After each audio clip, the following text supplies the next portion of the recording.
The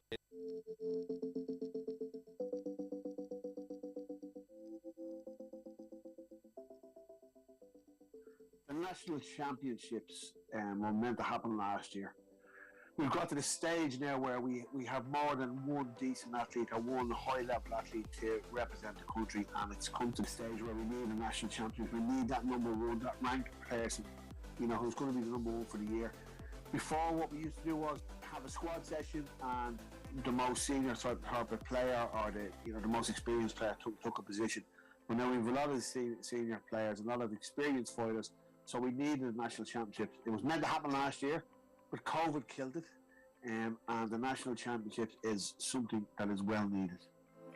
It doesn't matter what people have done before: Conor McGregor, Neil Series, Paul Redmond's, Cattle Penders, all these guys in the UFC. There's never been a proper national champion, a proper association backed by a world body. You are going to be the first national champion. First, second, third ever, or even just to compete in it. You're the first guys ever to compete in this. So it's actually setting in stone a level and sort of a standard that we have to reach. You've got to be the best in the country, and it's history. It's the first time it's happened. So it's a huge opportunity, and I think a lot of people don't think aren't thinking it's as big as it could be. You imagine a young fighter, in 10 years' time, and they're in the UFC, or they're coaching in their gym, or they're telling their family, I was the first ever Irish MMA champion. Never mind all the superstars that have gone before. The first ever amateur, legitimate Irish champion. It's huge. It's unbelievable, and it's something that you can never be taken away from them.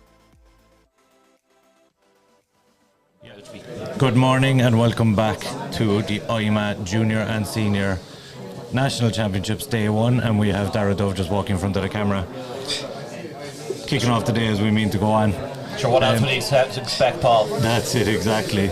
So we do have our finals day today. We have a lot of action on deck today, and of course my name is Paul O'Dea of Guts and Glory MMA, and on the left of your screen is Greg O'Sullivan from Guts and Glory MMA. And considering it's finals day and the energy is being pumped up a little bit, we do of course have the Energized podcast in the house to kick things off today. We have Ross Caldwell and Barry Moore, who's being distracted by our referee for today's proceedings. How are you doing anyway, Ross? Yeah, absolutely fantastic, Paul. Can't complain, feeling the energy, can't wait to crown our first national champions. What a day it's going to be.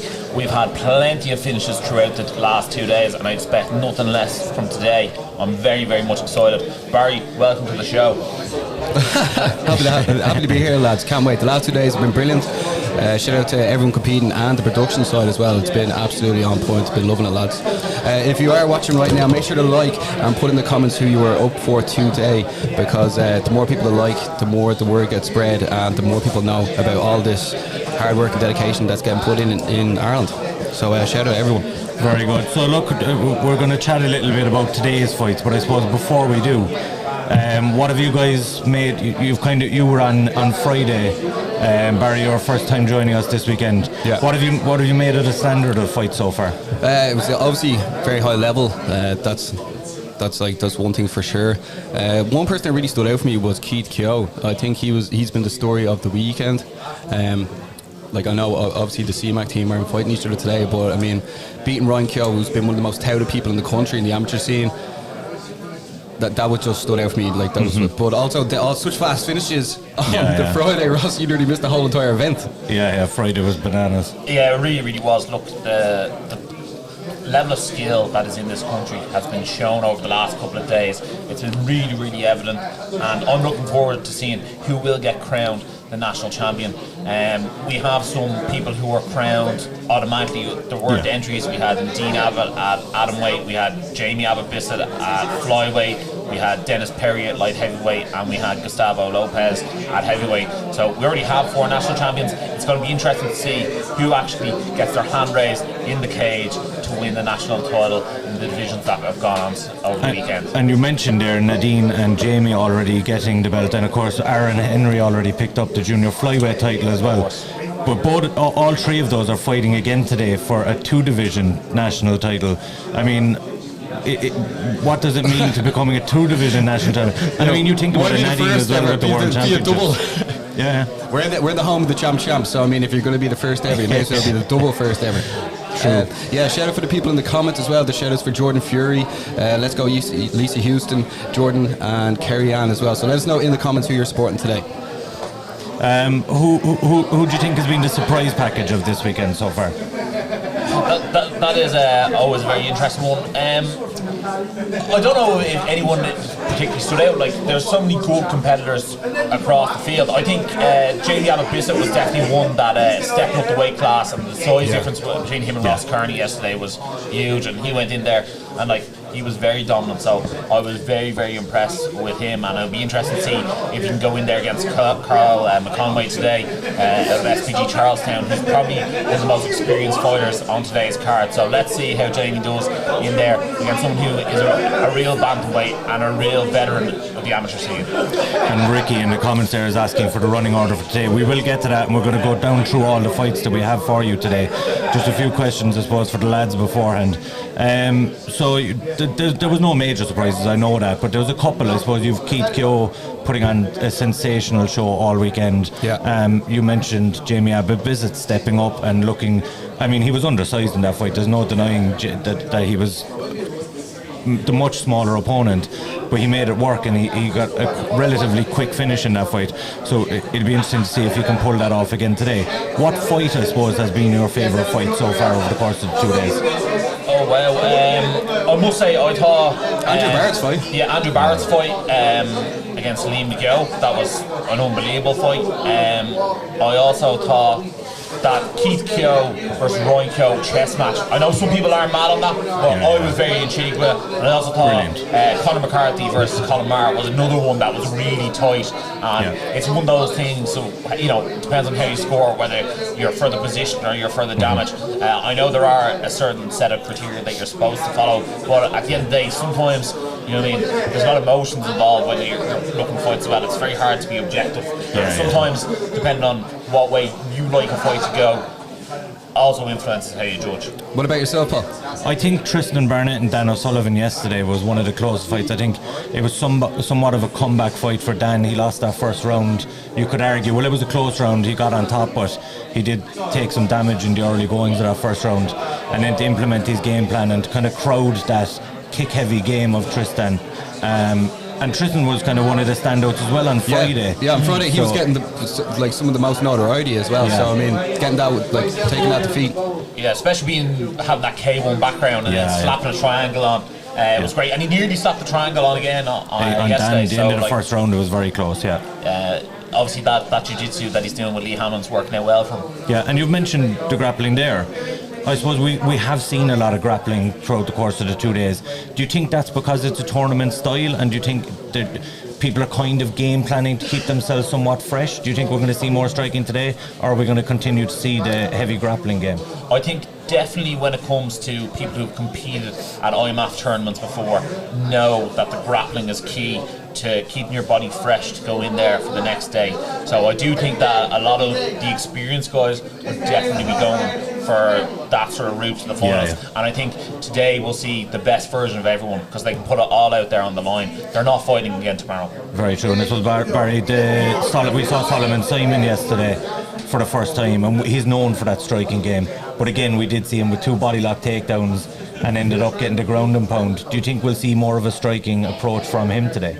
I think we're going to see the same as Solomon. Like we've been watching him on the scene for a while. I think taking that loss against Dara Kelly has really spurred him on, because look where Dara's going now. He's about to make his debut at Welterweight Dublin. Shout out to all the Irish on the card as well. Like Solomon's, like we've watched him follow Solomon for a while. He's constantly in the gym, putting in the hard work. He's a very strong team around him, supporting him. I think he's just going to keep doing the same. I don't think he's going to change for no matter who's fighting. Yeah. You also have to take into account he's fighting Andrew Barrett today, who's also notoriously known as a striker. So I think you'll probably get a full-blown mixed martial arts match. Both fighters are going to have to feel out and see where they have the advantage. Is that the most anticipated fight of the day? I would think so. I think you have to factor in as well, Andrew's the only guy. Andrew and Keith are the only ones so far on finals day that have had 2 fights already. They fought Friday and Saturday. Now we know that Keith isn't going to be competing today, so Andrew will be the only competitor who fights day after day after day. And just as game as they come. That's it. And he had a tough fight yesterday. He took a bit of damage, but got through it and got that decision. It'll be interesting to see how he holds up today. I think he's ready to go. He was in front of us there earlier and he looks ready to go. But it's interesting to see that dynamic. Solomon got a relatively quick finish yesterday against someone who's had 2 tough fights so far. Yeah, definitely. And I just want to give a special shout out to someone like Jack Thorne, who came in and made their MMA debut on Friday and then rolled out again on Saturday. I think that's something that really I admire, and I think it's fantastic for a first time out. Greg, I just want to ask yourself, just bring you in, what do you make of this welterweight showdown? Jordan Fury has finished every person he's ever been in there, but he's going in against the most experienced person he's ever fought, Colin Murray. Colin Murray, the head coach of SPG Clonmel, purple belt in Jiu-Jitsu. How do you see this fight going? Yeah, well, it's definitely one I'm looking forward to, right? As you said, now Jordan's finished everyone he's got in against, and he's definitely one to watch for. But Colin as well had a very good game plan yesterday. I mean, he looked a bit small and tired in there, but he did well with grappling. He constantly stayed in close to Conor, who we know is a very, very good striker, but he went in, game planned, and executed it perfectly, in fairness to him. It's interesting now to see in the fight now today if he does the same game plan with Jordan, if he just goes in there and tries to grapple with him, or if he's got something else in mind. But definitely one to watch for, right? I'm looking forward to that. It's interesting as well, you look at the guys that had the fuller brackets, even bantamweight, the 4 guys. Out of all the brackets that we had, there were more than just finals. There's only 2 instances where the number 1 and 2 seed didn't make it to the final, and that is Keith Kyo and Jamie Abbott-Bissett, who both took out the number 1 seeds in their respective divisions. So I suppose you're looking at the kind of selection process and who was picked for the number 1 and 2 seeds. You go on that experience and you go on that tournament, kind of the guys have been in tournaments before and have tasted it before, and there is a lot to it. I mean, if you've been to an IMMAA, if you've had that tournament experience, it does stand to you in something like this. Absolutely, and I do think, as much as you want to see guys, like, it's next to impossible to see someone who hasn't had a fight, and just because someone hasn't had a fight doesn't mean they're a less skilled martial artist. We did see the experience in the lightweight division definitely paid off with Andrew Barrett and Solomon Simon, so it is one of those things where, to see the guys have probably fought in the tournaments before, they're probably used to that quick turnaround. It definitely does play in their advantage. But then again, some of these guys who we see with less experience are holding their own in this tournament, and I think in the future it's going to really stand to IMMAA. Like, next year's seedings will probably be even more accurate because we'll have national champions, and going forward we'll probably see those brackets fill out more as time goes on. I'd like to hope next year there's no automatic champions, and maybe the following year after that there's a full bracket everywhere. I think you have to be somewhat realistic as well and look at the amateur scene itself, and you can sort of see the divisions and which division has X amount of competitors. And obviously, the lighter weight divisions and the female divisions are always going to have slightly less competitors, but let's at least get semi-finals next year and finals, because I think that's what we're looking forward to seeing in the coming years. And you mentioned it there about the women, so we only have 4 women competing this weekend, and unfortunately, due to my UEFA not getting medically cleared for today, that fight would have been there as well, so it would have been 6. But we have 2 finals today in the women's divisions, and it's our first look this weekend at the women's fights as well. What do you make of the 2 fights we have? We've Nadine Abbott-Bissett, of course, our world champion, coming in, moving up a weight class to take on Lisa Houston, who's making her debut, and we've Carrie Ann Vernon against Sinead Ninulan. Yeah, Lisa Houston won recently there at Chaos Grappling Championship in a grappling match. This will be her MMA debut, and what a tall wall to have to climb. No better place to make it. No better place to make it is right, Barry. She's going right into the lion's den. She's fighting what could be one of the best pound for pound fighters in the amateur scene that Ireland has to offer, if not the best, after winning that gold medal. And she's going right in there, and we've seen Nadine Abbott-Bissett. She's a lovely Nike backpack. That's what she wants to do. She wants to get on your back and stay there. So we'll see, can Lisa Houston fight her off. The only thing I will say is, Nadine's probably 47 kilos soaking wet. You know what I mean? There's going to be about a 4 or 5 kilo difference in weight going into this fight. Let's see if Lisa Houston can make any advantage of that. Yeah, and of course we saw Jack Thorne make his debut at the tournament and put on a sensational performance on Friday, and even a good performance again on Saturday despite losing the fight. So we know some of these guys are coming in what you would deem to be inexperienced, but they have a lot of experience in the jiu-jitsu mats. They have a lot of experience in the kind of cadet areas as well. So these guys are young, but we do have some phenomenal debutants as well this weekend. It's also a historic day for SPG Shebang. She's actually the first women's competitor to ever compete under that gym. Yeah. Yeah, Lisa's definitely not to be counted out. Like, Nadine is moving up, and I know she has a lot of people talking about her. She's won gold there for Ireland recently. But I mean, moving up, it's not going to be easy, and then Lisa can really put her name out there. If Lisa picks up the win today, everyone's going to know her name today. So I mean, it's a big opportunity for both people, and we've seen bigger upsets happen before. So I am going to run down through the card in the order that we have it for today, and I'm going to put you on the spot and ask you to pick a winner. If you don't want to pick a winner, you don't have to. But I'll tell you who I think will be the favourite. I love how he says us, and then he doesn't say himself. You know? You're going to pick a winner. We're not. We're here for the Irish MMA. 100%. Like for the fans and the scene. So I mean, like, we can't really pick a side here. If you don't want to pick a side, maybe how you see the fight going, and where do you think their strengths lie going into the fight? Yeah, well, I'll dip my toe into what you're observing me. But I'll tell you what, Barry. I'll go first on all of them, and then you can chime in if you feel it. No problem. So obviously, first up on the day, we do have a world champion, Nadine Abbott, and we touched on it going in against Lisa Houston, the debut. And what does Lisa Houston have to do to stop Nadine Abbott in her game plan? Well, I think when it comes to Lisa, I think she's going to have to try and use her soil advantage, and obviously she is a Brazilian Jiu-Jitsu competitor. We haven't seen her striking, so I'm going to assume she's going to have to try and get the fight to the ground and probably use her size and get that top position. A lot easier said than done. I would expect Nadine Abbott to win today, but look, this is MMA. One shot can change everything. And moving on, then we have our bantamweight final in the women's divisions. We have Carrie Ann Vernon against Sinead Newlawn, which is our second fight up today. Obviously, you've Carrie coming from the boxing background, relatively new in MMA, but has already picked up that IMMAA silver medal. And she's going in against Sinead Newlawn, who's been around for a while and has been on the scene for a long time. How would you see that one going? Yeah, well, both women have represented Ireland as well in the IMMAs. Like Carrie Ann's actually just exploded. Like, she recently just lost to Shauna Bannon and won the IMMAA finals as well. So that's really put her on the map here in Ireland. Sinead's like constantly in the gym. I think she could be potentially undersized here, but the winner of this is definitely going to make a big statement as well. So I'm buzzing for that one as well. And of course, the winner of this is our first representative to move forward in that MMA Super Cup. Ava Cruz is obviously getting her spot due to the walkover in the flyweight division, but the only two women representing her at flyweight and bantamweight, so the winner of that will be the first one to go onto the MMA Super Cup. Next up, we're moving on to the junior men's, and you have Aaron Henry versus Jake and Guy, and we discussed this a little bit, that Aaron Henry obviously had that quick bout on Friday, and Jake and Guy got the walkover yesterday, so both guys are coming into this relatively fresh. This was supposed to be a round robin, but ends up in a straight final. So how do we see that fight shaping out? Well, look, just judging from stature, Jake and Guy has a massive size and reach advantage. Look, Jake takes this very, very seriously. He's been over in American Top Team doing training before as well. So I expect a very good, well-rounded game. I expect coming out of Satori BJJ, that is Jiu-Jitsu, will be on point. Aaron Henry, we saw training out Team Rhino, threw up a brilliant armbar in the first round. When it comes to these young guys, I think nerves can take a massive effect on them, and it'll be interesting to see who shows up the better athlete in the cage on the day. Aaron set up the standard for the rest of the day, didn't he? He got the armbar, and everyone else was like, Joe, I like that, I'm going to do that as well. In the first round as well, actually. He kicked off proceedings very well, yeah. Then we have the junior welterweight final with Marco Cardillo versus Jordan Scully.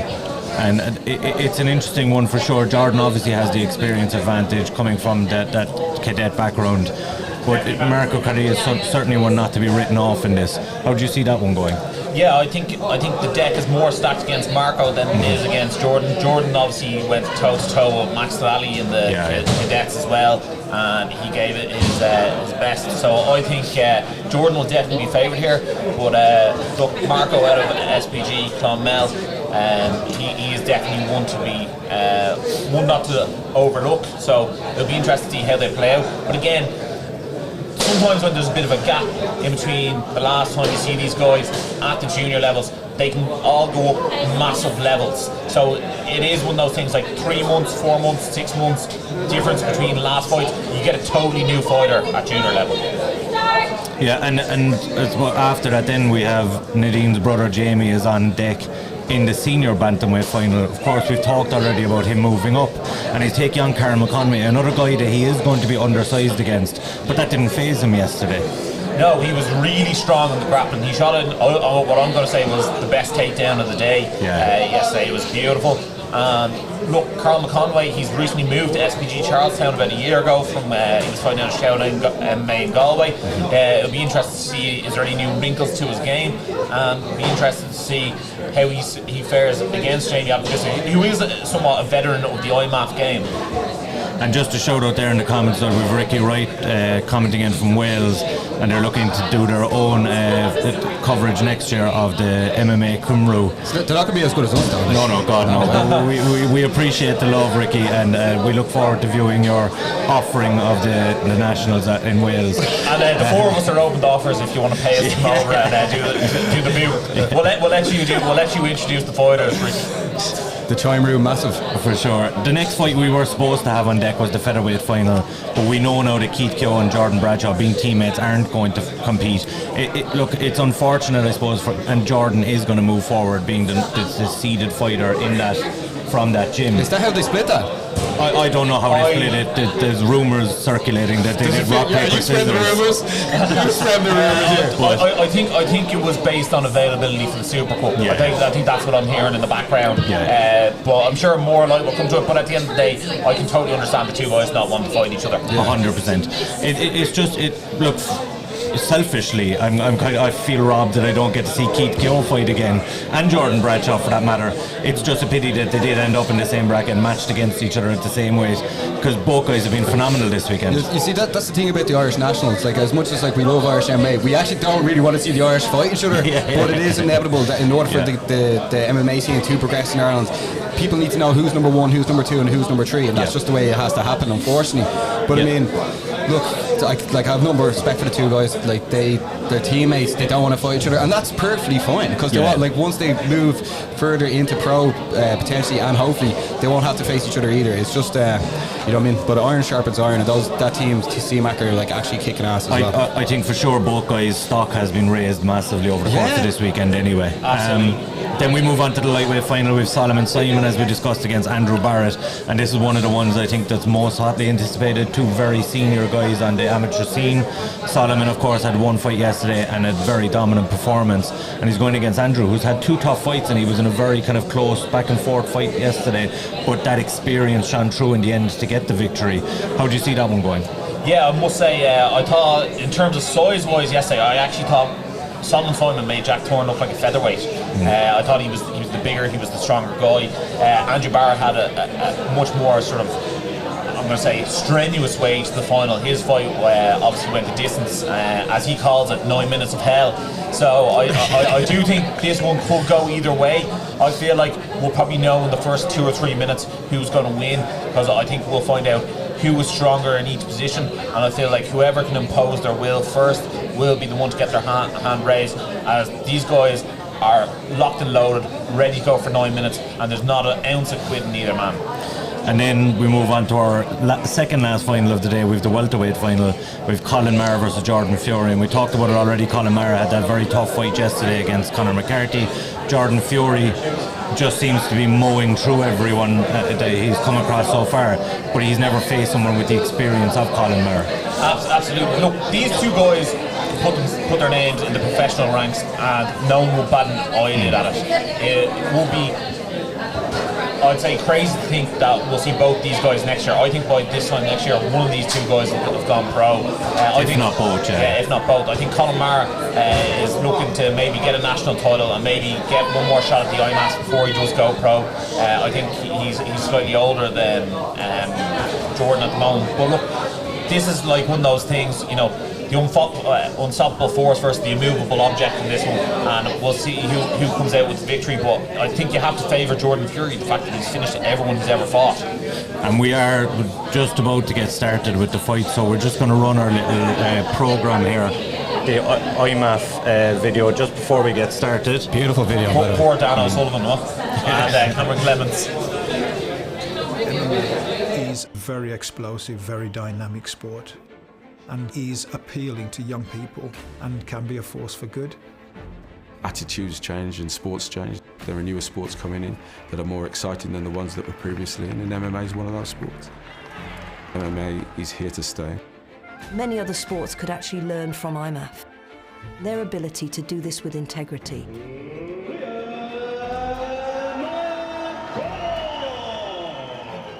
I run one class a week and there's about 30 women come to learn MMA.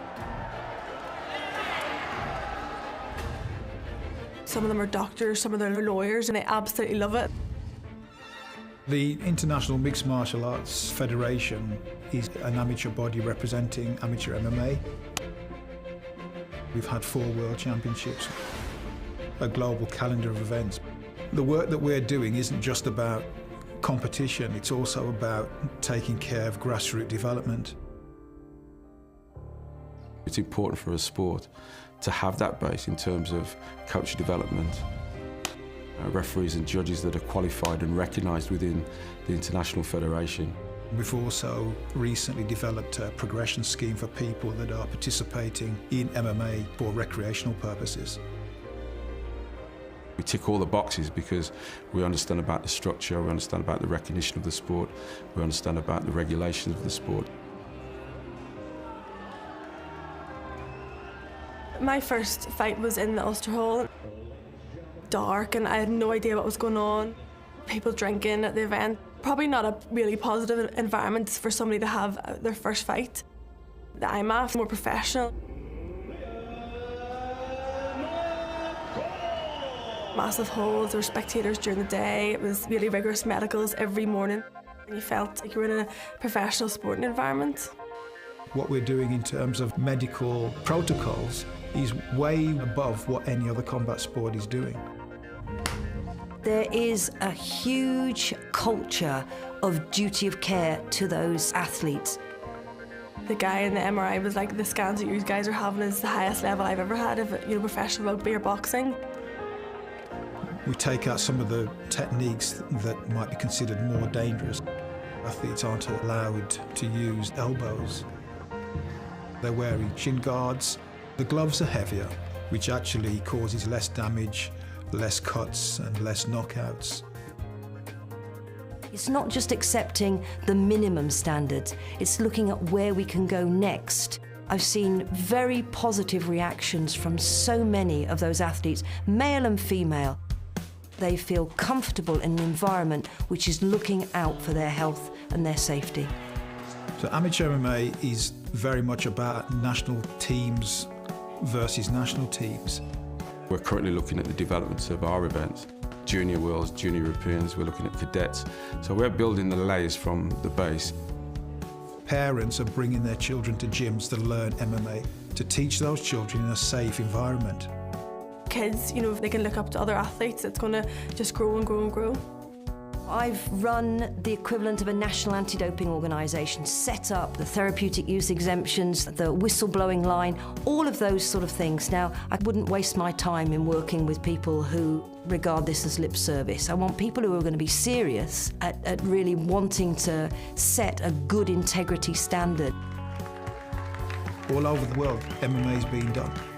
Football is probably the only sport that's bigger than MMA right now in terms of viewing numbers. Our vision is to be incorporated as a demonstration sport in 2028 Olympics. We've got the format, we've got the athletes, we've got gender equality. This is a sport that ticks every single box.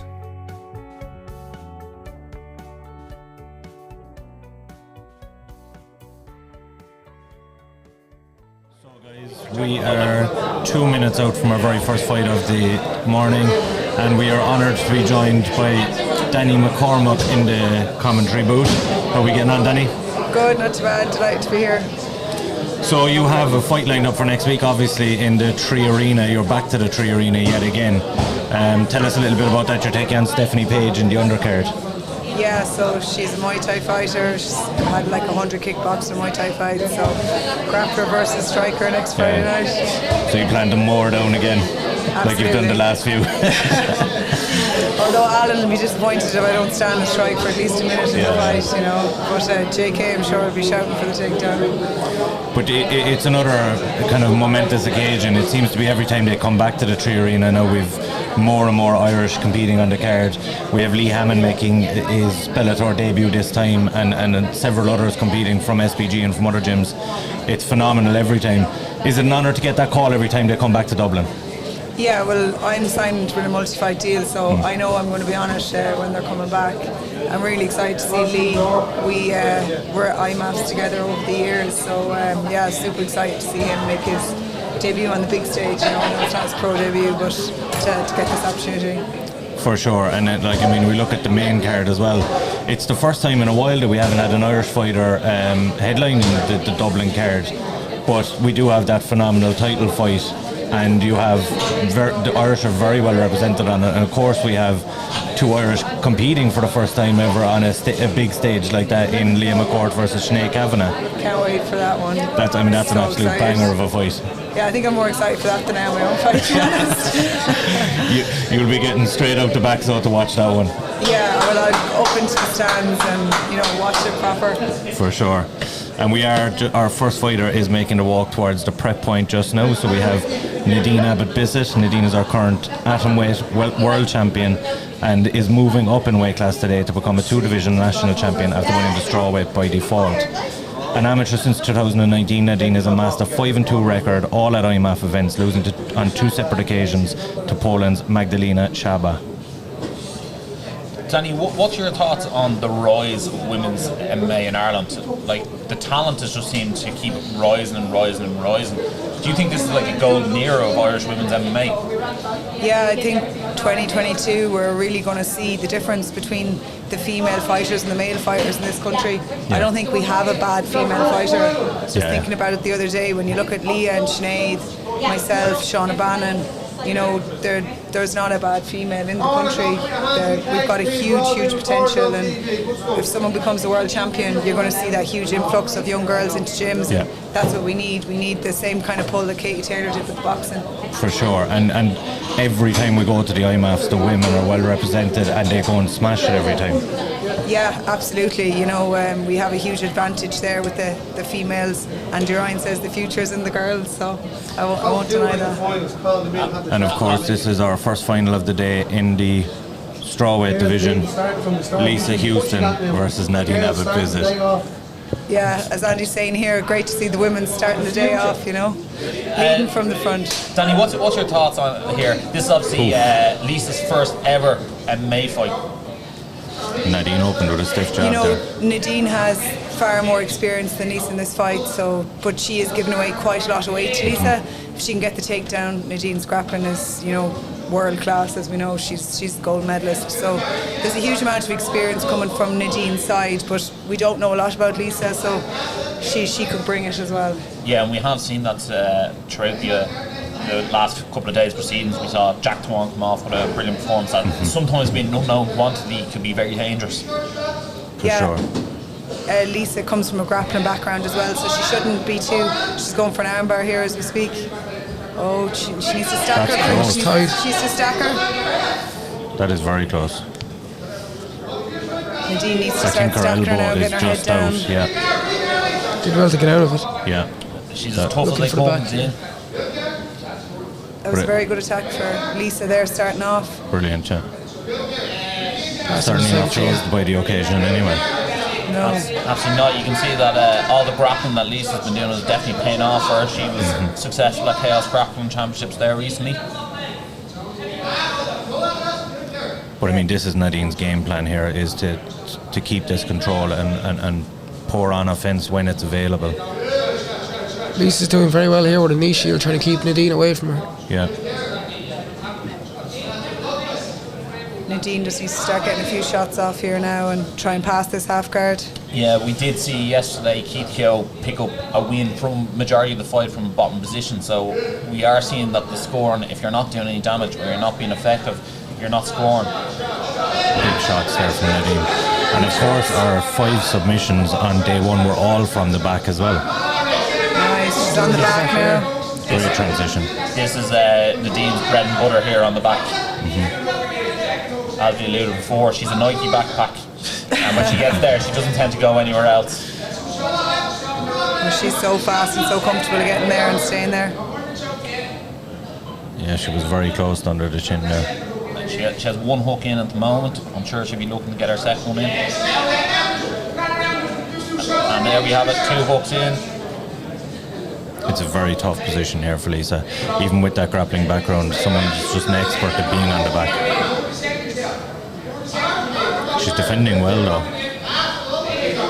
So Nadine's going to try and open up the neck with strikes here. I think the more you punch, the more likely you are to get the choke in this position. So. I love these shots, Danny. You know, they're not usually damaging, but they're like extraordinarily irritating, and they do make you move. They make your hands react. We have a tap with a second left in the first round. Nadine Abba-Bissett, your first ever strawweight national champion. Congratulations. And 2-division champion at that. With an armbar buzzer beater. Excellent grappling display from Nadine. You know, she's a huge prospect for the future with that kind of ground game.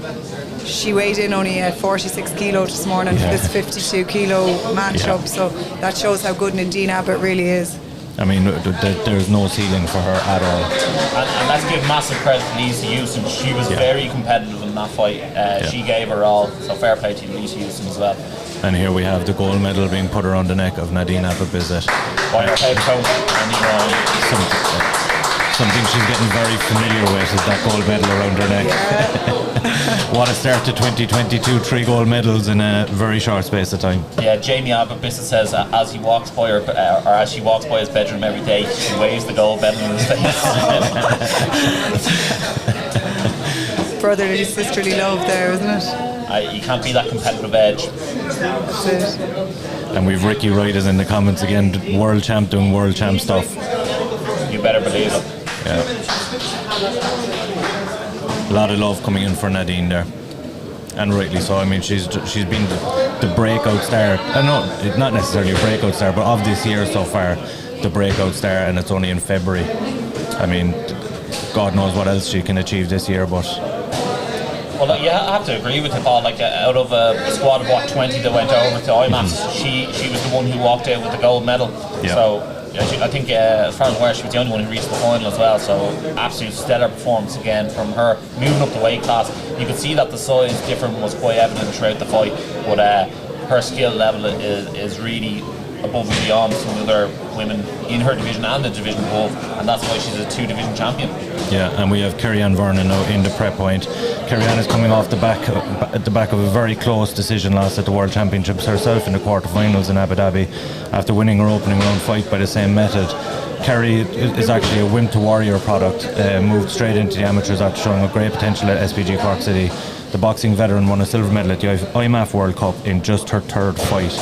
Sinead Ninula, her opponent, is in the prep point now, and she will be looking to earn her first amateur victory inside the cage against Carrie Ann after 2 straight losses to begin her career last year. Sinead would like to give a special shout out to her mum, dad and 2 younger brothers. She's excited to see the girls' fights in particular this weekend. This is going to be a cracker. Yeah, I hope these 2 girls stand and strike, because if they do, it's going to be fireworks. Absolutely. Complete opposing styles here between the 2 girls, and different height and range difference too. Danny, you've obviously done quite a bit of training with Sinead. What are we expecting from her here? Sinead is lightning fast. She likes to blitz, and she blitzes fast. She throws in 3s and 4s. She's extremely strong and difficult to take down as well. I know Carrie's got that knockout power though, so I'm sure Sinead has it in her head to get a takedown if possible, but I think Sinead's well able to stand and bang with her. She uses that speed. Yeah, she's got a great kicking game as well. Got kicked with many a time by her. I can agree with that. I think throughout the entire championship, this has been the most stand-up fight we've seen so far. Yeah. And I think as we progress, we're going to see a lot of this throughout this fight. Sinead doing a great job of getting in her shots and getting back out. Yeah. Nice slip off there with the right hand for Sinead. Carrie needs to get that jab going and use her distance, not get too close. It's interesting, you see the size advantage for Carrie, and Carrie likes to use that as one of her skills, her kind of reach advantage, but Sinead is very good at getting on the inside, and that's kind of her game as well, so it's who can implement it best. Yeah, as Danny said, Carrie needs to get working on that jab. Maybe she could double up on it, might be slightly more effective. Sinead here with a body lock. Double unders here. She needs to start looking to trip that back leg, very nice. There we go, grabbing the cage. Referee Paul Brown letting her know. No.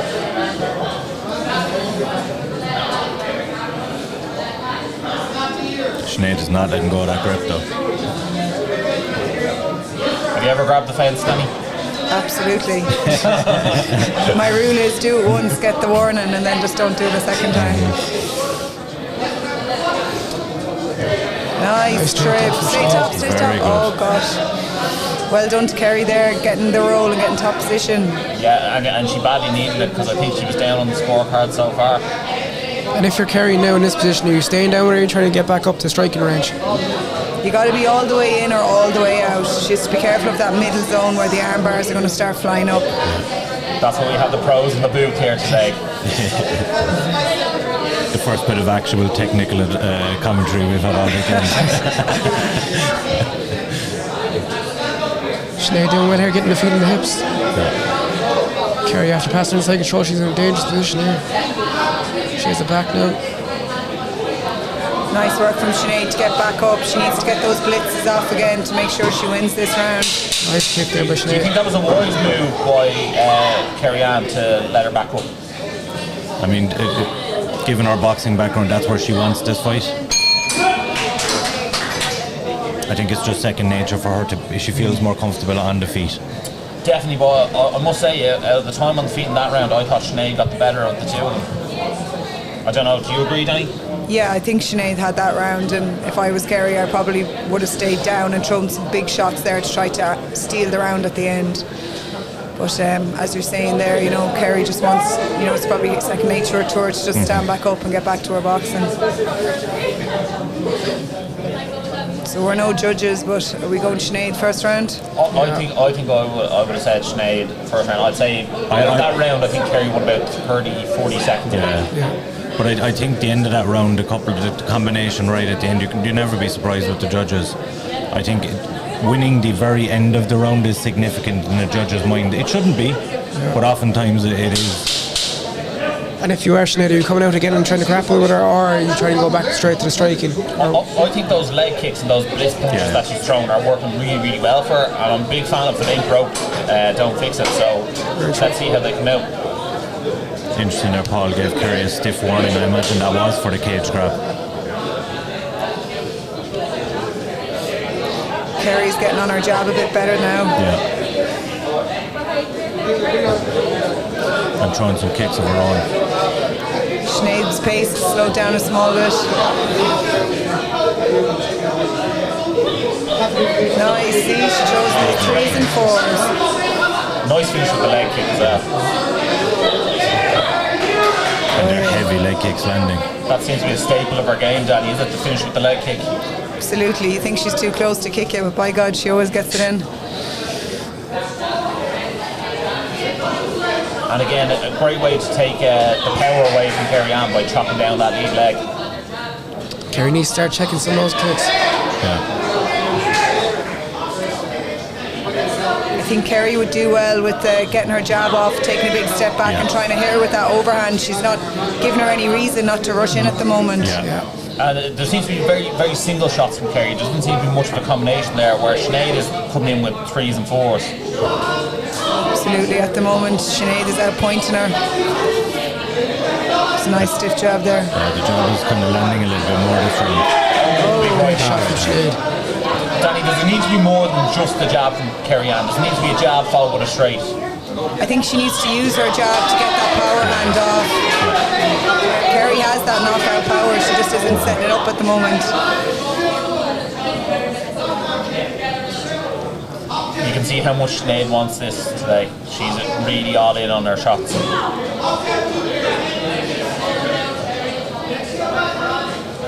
Sinead had a tough start to her career, but she puts in so much work and she's fighting a far bigger opponent here.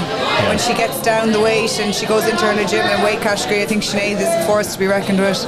Absolutely, that striking display she's putting on today is excellent. Nice turn by Kerry.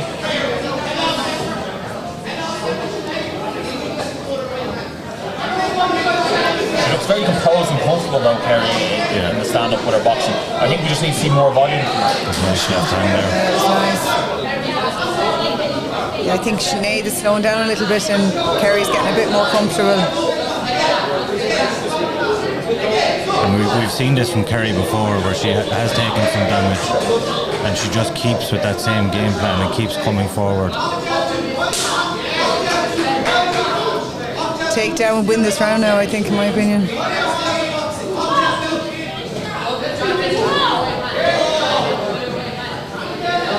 Sinead's done a lot of chipping away at Carrie Ann, but it doesn't seem to have phased Carrie Ann whatsoever. She seems to be just there, constantly in the pocket, ready to throw. I think that was a much closer round. The second half of that round was kind of leaned towards Kerry, but Sinead started the round very well. She did. It's definitely going to be an interesting one on the scorecards. Either round probably have gone either way. What way do you see it, Danny? That was a much closer round, so it depends on when you're looking at damage. So I know Sinead's thrown 3s and 4s, but how many are scoring as significant strikes? Kerry lands a stiff jab and knocks Sinead's head back. It's really evening it up now. So I think Sinead won, and that's either person's round. So both girls need to win this round now to make sure they got the fight. It's definitely going to be down to this third round, and who knows, maybe we'll see a finish in this round. Like these girls are throwing heavy shots. Yeah, and you can see, like, from Friday to yesterday, the quick finishes to good close decisions. You can see the standard and the intensity is just upped massively over the course of the weekend. And again, here we have it with a very close fight again in the finals. I must say, Carrie Ann's corner work looks like they're having a cup of tea in the corner. They look very relaxed. Sinead just needs to get on her footwork now, get in and out, get those blitzes going. I don't think there's any point grappling when you're running low on fuel. Yeah. She looks to be at the moment. Kerry does certainly look the fresher of the two coming into this third round, yeah. She's got to get on that footwork, in and out. Both ladies have 3 minutes to stamp their mark on this fight. Kerry's waiting there now. You know, if she threw that right hand, I really think she could land some serious damage with it. Yeah. There's not many girls that can knock people out, I tell you, and Kerry's one of them. Do you think she's just waiting a little bit too much for a blitz and the timing of that to leave the right hand go? I think that right hand needs to be used a lot more. Danny, what do you think? Yeah, I think, you know, Kerry's, after coming from Wim to Warrior, she's not got a huge amount of experience yet, so I think it's just going to take a few more fights, maybe a few more knockouts as well before she gets real confidence in it.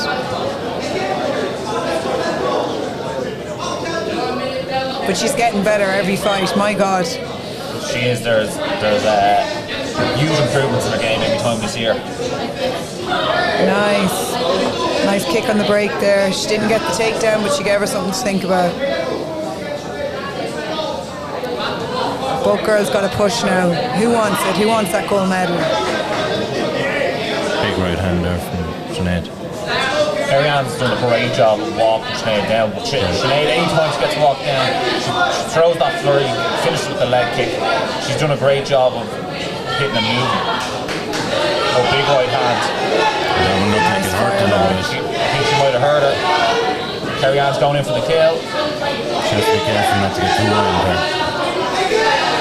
Sinead don't get put away easy though, she's going to keep fighting back. We saw that in the Sarah Sheridan fight. That was an absolute brawl. It was fight of the night. Kerry is pouring it on now there. Nice left hand there again. Sinead just wants to get that takedown, make sure she doesn't let this round get away from her. Trying to sneak towards the back there and trip that back leg. Paul Brown looking for the fence grabs. There's a big throw here for Kerry if she wanted it, if she stepped her right leg across the front of Sinead's hips. Again, I don't think it's Kerry's wheelhouse to go for the throw. I think she wants to disengage and get back to the fighting with the hands. Yeah, and I suppose she just needs a few more fights, that development, so that she starts to see that throw is there, yeah. She might need a bit of time with Danny Neal on her judoka. Sorry, Danny McCormick, my apologies. That's alright, don't worry. Once you say it right, then you're listening. Alan will be after me. And a fantastic fight from both ladies there. Guys, This I'm is a not very gonna lie. close one. That for me was fight of the tournament so far. Very, very back and forth. Great showing by both ladies. Whoever gets the gold medal really earns it here. Yeah. Very, very close fight. 1 is to Sinead, 3 was to Carrie, and It's whoever just won based that on, second round, yes, yeah, that for second sure. round, isn't it? Yeah, definitely. Very, very close round. Either way, Ireland has a fantastic representative. Going of the ahead to Super the Cup. MMA Super Cup for sure, yeah.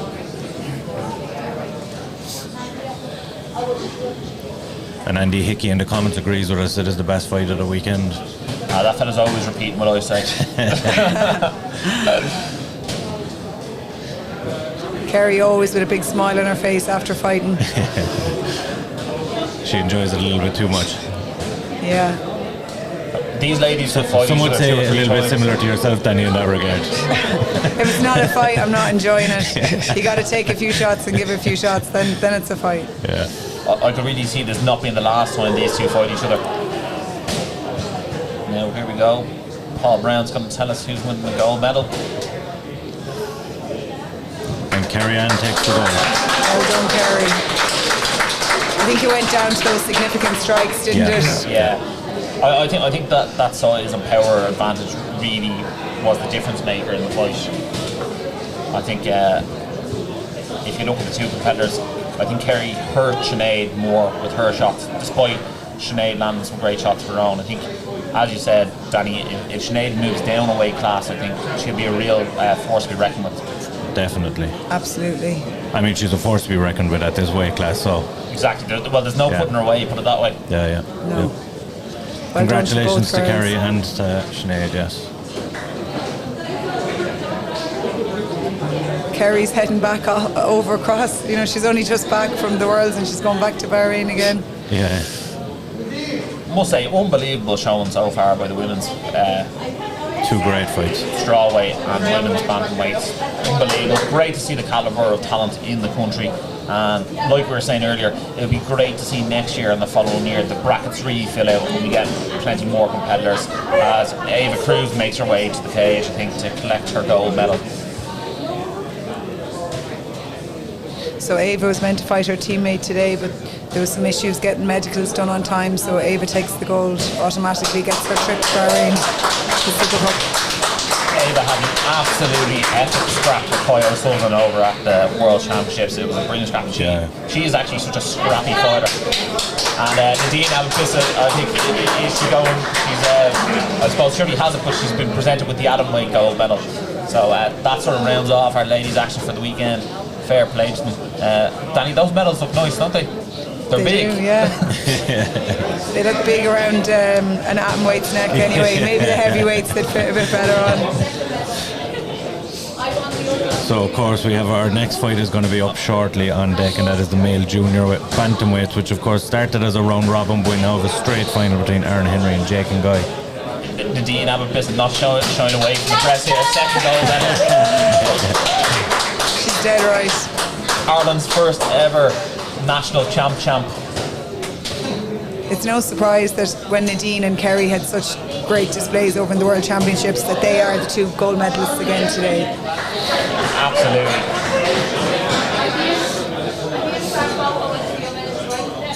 2022 is the year of the Abbott Bissett so far anyway. Absolutely. As Aaron Henry starts to make his way to the prep area. Another gentleman who is potentially fighting for a second title here. It could be Team Rhino with 3 champs by the end of the day. Phenomenal showing from Team Rhino. So Aaron is looking to add the junior bantamweight to his junior flyweight gold medal he picked up on Friday morning after a first round submission of Cian McCarthy. The victory was his debut at amateur, and a submission over a jiu-jitsu practitioner will have been an added bonus. He will be at a distinct height disadvantage in this one against the rangy Nguy, but I expect him to see him go to that grappling again. And we've Jake Nguy in the prep point. Jake was scheduled to fight against Cian McCarthy yesterday, but injury forced Cian out of the bout. The walkover means that this match is a straight final for the junior bantamweight gold medal. Both these fighters have got grappling backgrounds. Even though Jake hasn't had an MMA fight yet, he's very experienced in grappling competitions out of Satori. And I mean, those long limbs have to be an advantage in the grappling world. Absolutely. Well, look, it depends. You know, you've got smaller people as well that are able to close up triangles easily. But, you know, I wouldn't be surprised if this fight's going to go to the ground very quickly. Yeah, absolutely. Jake and Guy also spent a bit of time over in the American top team as well. So, you know, when a young guy spends his holidays over training in them gyms across the world, you know he's serious about it. Oh, oof, slip and capitalised by Jake.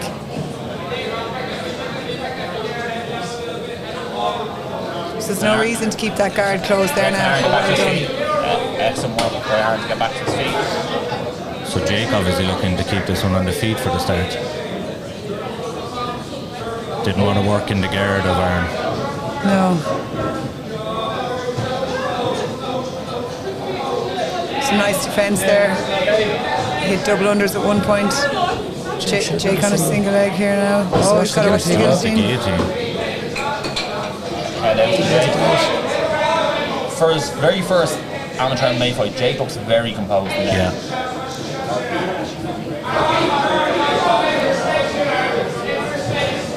There isn't much on those shots, but they're scoring. Yeah, he got the guard open, he got to pass from it. Back into half guard. We're seeing some very high level jiu-jitsu from these two guys.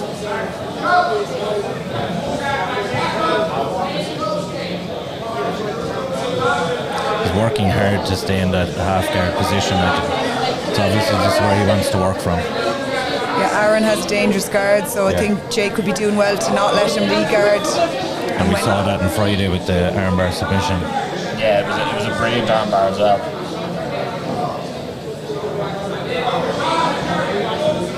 Jake needs to keep trying to pass these legs, get into a dominant position to get some strikes off. Needs to be careful with a leg lock here. Yeah, especially coming out of Team Rhino, Paul Redmond, very well known for those leg locks. He can transition to a calf slicer here if he likes. Would not be something to see in the national championships, a calf slicer. Reminiscent of, was it Jim Miller against Charles Oliveira? Andy Hickey probably slate me, tell me who it was in the comments. Andy Hickey, straight away. Into Mount. Oh, he's turned his back. Jake with a body shot here. We must be drawing close to the end of the round here. Oh God, this could be it and now. that's very tight. That is very tight. And we have the tap. Oh. Nice work. That's some debut, isn't it? Unbelievable. In fact, even on the feet, Jake looked really good. He threw a brilliant head kick at the start of the fight. He used his jab very, very well. Two really exciting prospects to see for the future. And like you mentioned, so composed. Absolutely. For his debut. You know, Jake had done some of those novice competitions that we see more of around the country now, and I guess that's probably really helped him be comfortable in this cage today. Yeah. And a great win for Satori BJJ today. Their only competitor competing in the Nationals, and he goes home with a gold medal, so fair play to that gym as well.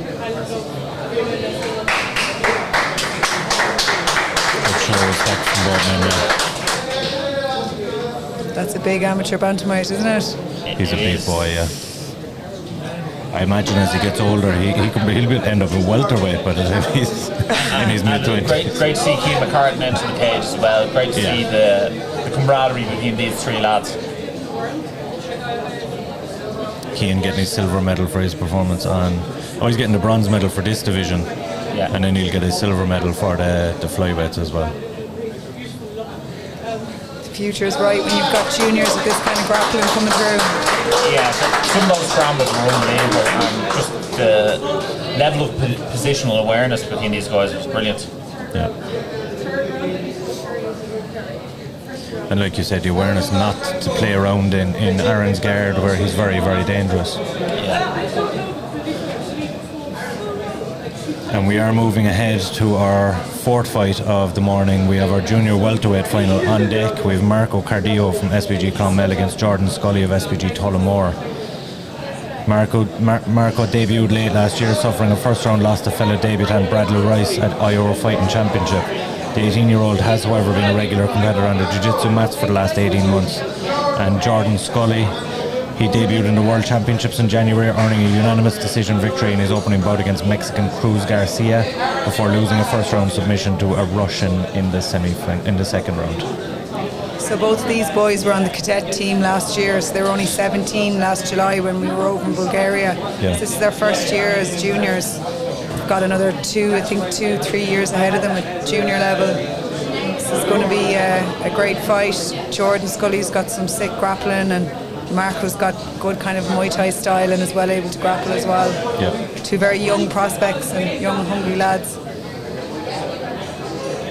And big boys for 18-year-olds as well. Absolutely. Yeah, I'm very excited to see this one. I feel like Jordan Scully has a bit of an experience advantage going into this one, but it's going to be interesting to see, as we were touching on earlier, you know, if these guys don't fight for 6 months, the levels that their games can go up in that sort of time is frightening. So it'll be interesting to see who comes out on top and who wins that gold medal. I do some training in Tullamore myself, and I see Jordan on the mats with grown men. My God, you wouldn't want to know the age of him when you see what he's doing to some of the boys. He's got a back on him like a gorilla, I tell you, when he gets a body lock. So I must also say, for the two gyms, SPG Clonmel and SPG Tullamore, I don't think either have any fighters in the pro ranks at the moment, but they've been represented so well across the 3 days. Yeah. They've had some fierce competitors come out there, and again, I always look at the amateur scene, and that's what the pro scene will look in 3 or 4 years' time. And SPG Clonmel and SPG Tullamore are turning out some brilliant guys. But when you look at the head coach, Kieran Darvin in SPG Tullamore, and Colin Murray there in Clonmel, it's no surprise the boys know what they're doing. Yeah, they're really developing excellent teams under their guidance. An intense stare down to begin this one. These guys are amped up for this. The photographers are lapping it up.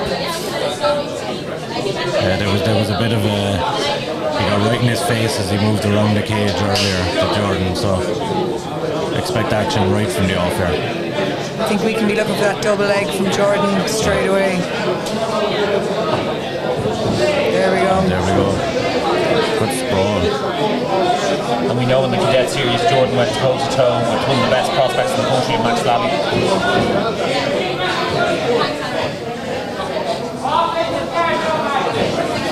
That was an All-Ireland final, and Max came away with the gold medal that day, but Jordan didn't look, outmatched until the final sequence. And what does Marco have to do here to get some space and to get back to where he wants to be? He needs to get his right leg back, his right knee back to the fence, start to stand up. These butterfly hooks are only going to buy him time. He's not really going to get Jordan away from him here. So try and let go of the body lock and get one knee back towards the fence. And Jordan Scully is right in front of Kieran Darvin there, getting his instructions. Yeah. This is not where Marco wants to be. Jordan has Marco flattened down now. It's a lot harder to get up once your shoulders hit the mat. He needs to be careful of his up kicks though. Yeah, he's pouring it on here. So Marco has to choose between taking the punches or showing his Heavy back. shots. And an almighty roar from Jordan Scully as he gets his hand raised as the victor. Great performance. Nearly flawless, Danny. Absolutely. Jordan Scully's shown his class there. I think his experience, his class.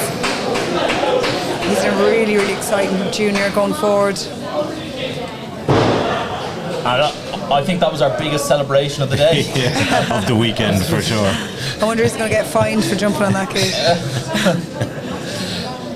I think they'll forgive him after winning national championships. I don't know, Sarah can be a hard taskmaster there at the desk. It's good to see both guys shaking hands and smiling there and having a chat about the fight now. Absolutely.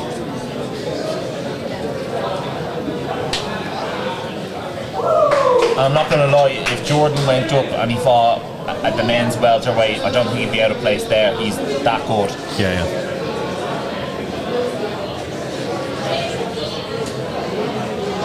Jordan is so coachable. He's just going to keep getting better and better. He's got a really good attitude, and so does Marco. I experienced both of them on the cadet team last year, and they're just really nice young fellas. I want to see both of them doing well in the future. And it's great to see that camaraderie after the fights, Danny, isn't it? That it really shows that Team Ireland mentality, that these guys are here together and they are, helping each other to get better as they go along as well. I know it's the national championship, I know they have to fight each other, but at the end of the day, a win here, not in this particular fight, gets you onto Team Ireland. It's a difficult balance between training with each other on the squad sessions and preparing as a Team Ireland, and then going in and having to fight each other at the Nationals. But if people can try and do the best they can with that, they're going to get the most experience by training with each other all year round. Yeah. Those two boys have done many rounds together before today. It's nice to see them shake hands going out. And we're moving straight on to the fight number 5 of the morning, a senior bantamweight final here, and we have Jamie Abbott-Bissett from Team Rhino taking on Carol McConway. We spoke already about the size advantage here. Jamie's already been crowned as the senior flyweight national champion and is looking to become a 2-divisional champion himself just after his sister has achieved that feat. And he, like we mentioned, he was outsized against Ross Kearney yesterday, but it didn't stop him. It didn't. He still implemented his game plan and got a relatively quick finish. I do feel that this time the size advantage won't be as large as it was yesterday. They will definitely not with height and reach anyway. Carl McConway is a slightly shorter fighter than Ross Kearney is, so it will be interesting to see, is there a strength disparity with the weight difference, as Jamie would have had to weigh in quite a bit lighter, I'd say, than Carl McConway would. Yeah. And Carl, look, you mentioned there, he's one of the most experienced amateurs on the circuit currently. A win today would see him qualify and travel to his first IMMAAs, however, with the MMA Super Cup. He's fought the who's who of Irish bantamweights and has already amassed 15 fights since debuting in 2016. I also think this is his first fight of him, not correct, under SPG Charlestown. He previously fought out of Shell and MMA Galway. As far as I know, yeah. It's a good move to a good gym with lots of training partners. Yeah, later on this year, Ger Harris will fight for the Cage Conflict Pro flyweight title, so he has some good bodies there. Ryan Curtis is debuting this weekend as well, or not debuting, he's fighting this weekend against Sam Creasy's brother, Tom Creasy. So Jamie's very slick on the feet. Looking forward to seeing that display now. And big start there from Jamie. And he's a little unsteady on his feet still. Just trying to compose himself at the moment, isn't he? Yeah.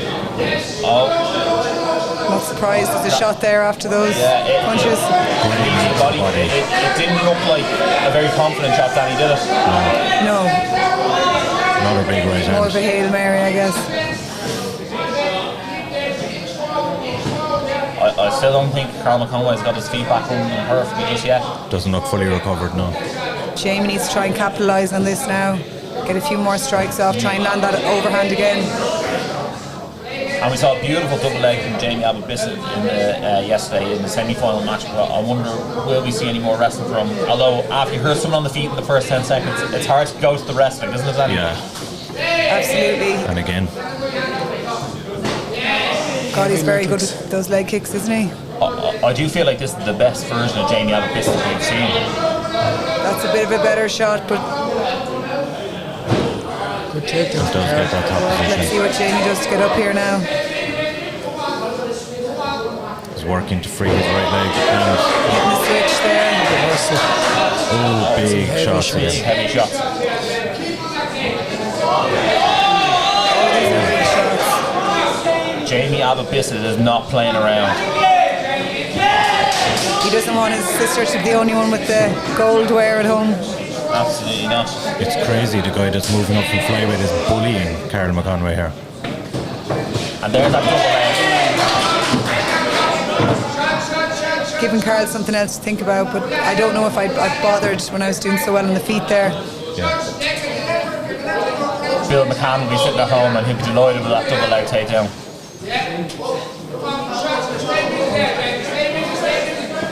Jamie should break off now and back to the strikes.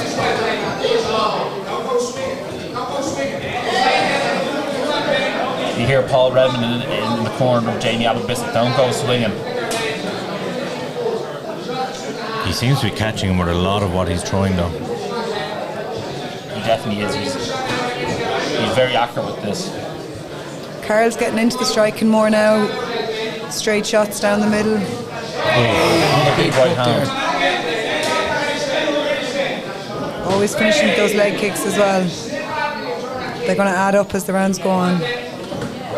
Another big right hand by Jamie Abel-Bissett.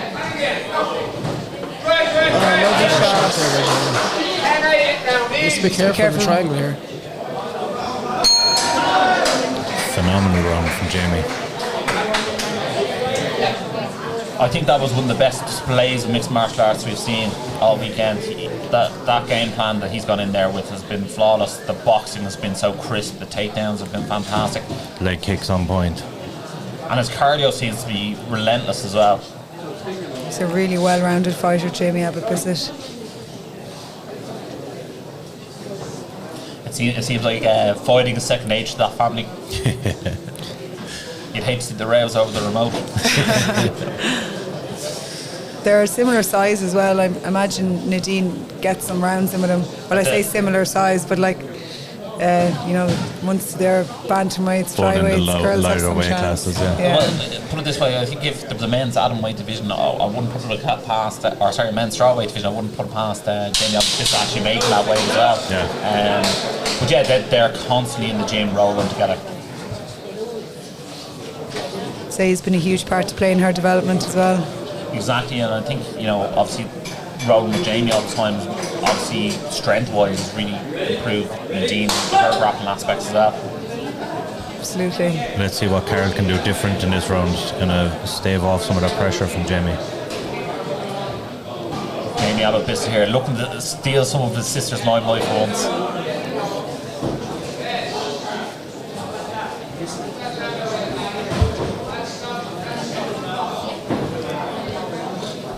Jamie's just the faster person on the feet. Yeah. Striking's very crisp. Good footwork.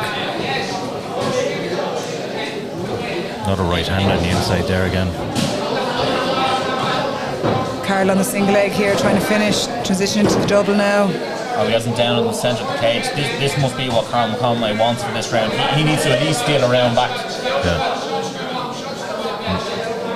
Let's see what Jamie's got off his back from his guard. At the moment he's not really attacking, he's just trying to make this in a comfortable place for Carl to be, to encourage him to get out of his guard. Sideslaying an arm there, going for the armbar. He's going for the Kimura. No. Reaching over the back here now. He might just use this to try to get up. Let it go again. We're not seeing much activity from Carl McConaughey on top here, are we? No, and you see Jamie is still very active off his back. Jamie is also slowly making his way to the cage. He could use that to get up. When he's such an advantage in the striking, you'd be imagining that's what he wants to do.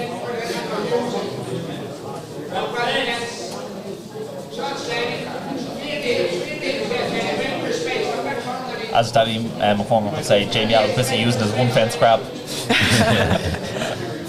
You always get the one. Now Jamie creating a bit of separation here. Carl has done well to turn him away from the cage here though. He's also got him right in front of his corner here. Trying to set up that arm triangle possibly. Not there. There's a very nice crossface there with Carl to flatten Jamie out again. He does need to offer some offense in this round though. Danny, how are you scoring this round so far? I'm not sure how long they were on the feet there, but I had it for Jamie until we've hit the ground. How much more time is there in this round? 30 seconds, I'd say. Okay, I think we're going in Carl's favour now, aren't we? Yeah, Jamie was very active off the back though, so again it depends on the way the judges are using the criteria. If it's not significant strikes or submission attempts, though, it's not going to, or not even submission attempts, they have to be close to finishing a submission. Yeah. The person on top is still winning, unless the person on bottom is hit landing something significant or has you in a submission. Carl finished that round quite strong, which he needed to do. Yeah. The new rules can be very confusing nowadays, but it's not just the person on bottom now wriggling around doing a bit of activity. The person on top is still winning unless this arm bar has been thrown up or there's significant punches from bottom. Yeah. How close was that first round to a 10-8? You know what, probably frighteningly close. Carl McConaughey was quite badly rocked, I think, on 2 occasions. So yeah. it definitely could have been a 10-8 round. I'm more of a you need to try and kill them to get a 10-8 kind of person. 10-8s are given out quite rarely, and generally it is when the fight is razor close to being finished. And they're even rarer in amateur, because normally if you're 10-8ing someone, the ref should almost stop in the amateur ranks. Yeah.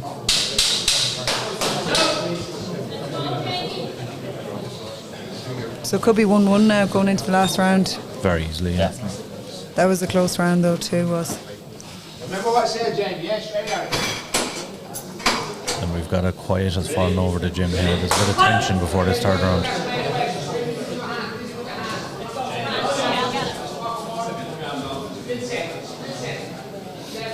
I wonder will we see a more tentative Jamie Abbott-Bissett after the takedown in the last round. Certainly look for him to, well, I was going to say look for him to set up those kicks more, but he's thrown too naked to start the round. He can't really afford to get taken down this early in the round now. Yeah.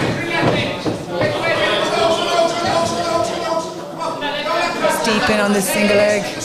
Jamie trying to hit the switch. He's going to get it. I think Jamie.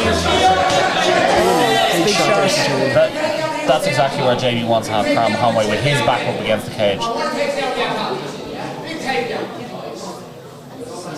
Jamie here switching to a single. It'd be interesting to see Jamie's wrestling against the cage. Oh, he goes him down. We saw his shot in open play, has been very good the whole tournament. And now Jamie Abbott-Bissett. He's really shown his maturity there, because even though he has the advantage on the feet, he knows if he gets top and he can keep him down for the next 2 minutes, he has this gold medal in the bag. Especially in these 3-minute rounds, it's a big risk to be taken down.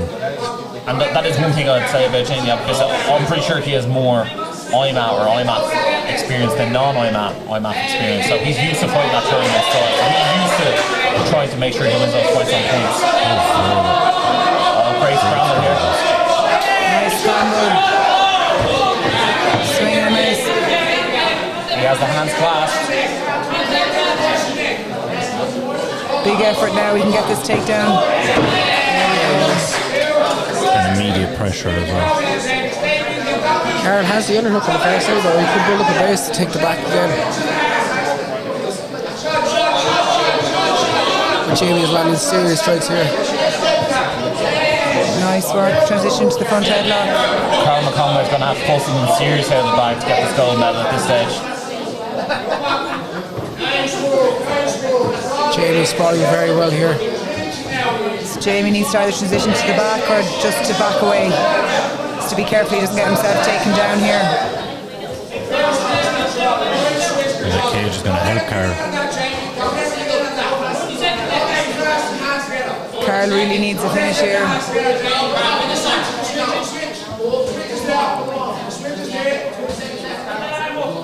Nice defence there from Jamie using the Kimura grip.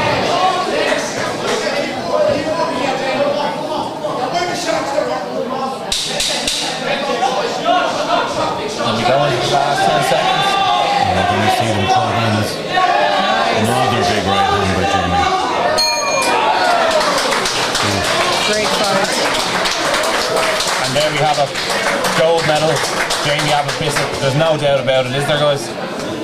I'll always be hesitant until the judges call it, but I don't think you're. I don't think you're wrong. No, I think we'll see a unanimous decision. Yeah. I think at very best. I mean, first and third rounds were 100% Jamie, but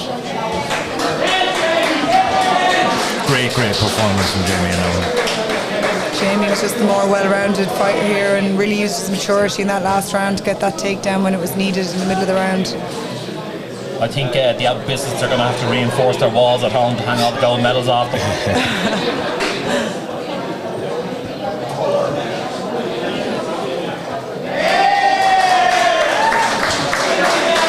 And you can see how much that means to Jamie Abbott-Bissett.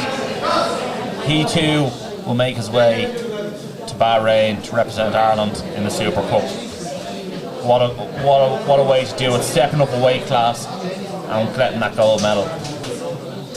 Brother and sister duo, amazing. It really is a year for the Abbott-Bissets, as you were saying earlier on, boys.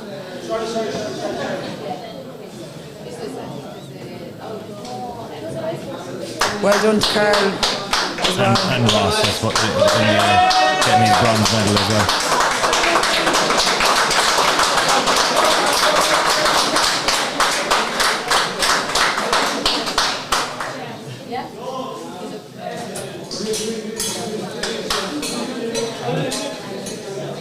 Feel you want to step in for the last 3 fights? Maybe last 2. Okay, so I just want to get Ross here, so I just don't make sure. Jamie, have one.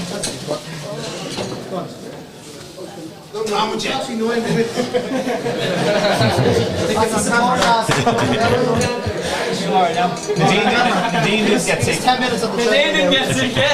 And Jamie had been busy. He was straight onto the treadmill after winning. There's me giving the fire stick off camera.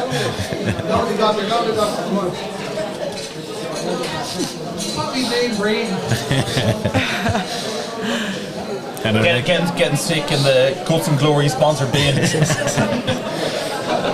And we have the lightweights are coming up on deck next, the senior lightweight final. And that is, of course, Solomon Simon versus Andrew Barron. We spoke about this earlier in the day. This is kind of one of the more hotly anticipated ones today. 2 very experienced guys. Yeah, absolutely. Solomon Simon coming out of Team Rhino Waterford. He's been over to the IMMAA multiple times. Andrew Barrett has looked unbelievable this entire competition. He is 100%, 100 miles an hour from the get-go. Very interested to see this one. Andrew Barrett also had a great fight with Max Lally. I think it was IUR Championships, or Euro Championships. Decky McAleen will give out to me for not saying that right, but I'm very interested to see this one. These are the 2 most experienced finalists going post. So this is a real striker versus grappler matchup. Andrew Barrett's got that Kieran Davern grappling. When he gets his hands joined and the body lock against the fence, he always seems to get them down. Solomon Simon is one of the best strikers that this country has produced. He's definitely ready to go professional if he wins this gold medal today. He's extremely experienced and very slick on the feet. And showed off his own grappling credentials yesterday with the body lock takedowns to get that finish.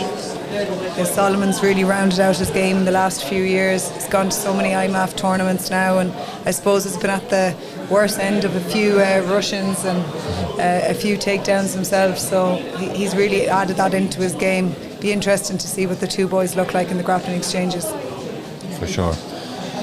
There's a little break just before we get that up. We might run the best wishes video there from some of the coaches we spoke to during the week and some of the fighters who wanted to send their wishes to everyone competing. Hey, what's up everybody? Just a quick shout out and wish the best of luck, the best of skill, best of fighting to everybody competing in the Nationals at the weekend. A great opportunity to get a couple of fights experience in a short period of time. Really represents the IMMAA way of doing things very well. And of course the winning team, the winning fighters, you're part of the Irish team. First up being the Super Cup in Bahrain in March, and then a couple of other tournaments throughout the year. So great opportunity, get in there, fight hard, and I wish you all the very best of luck. What's up guys, Ryan's Plan here. Just want to wish everyone the best of luck this weekend competing at the IMMAA National Tournament. This is an absolute amazing tournament. I didn't have it when I was competing in amateur, and the winners get to go and head off to Bahrain for the MMA Super Cup.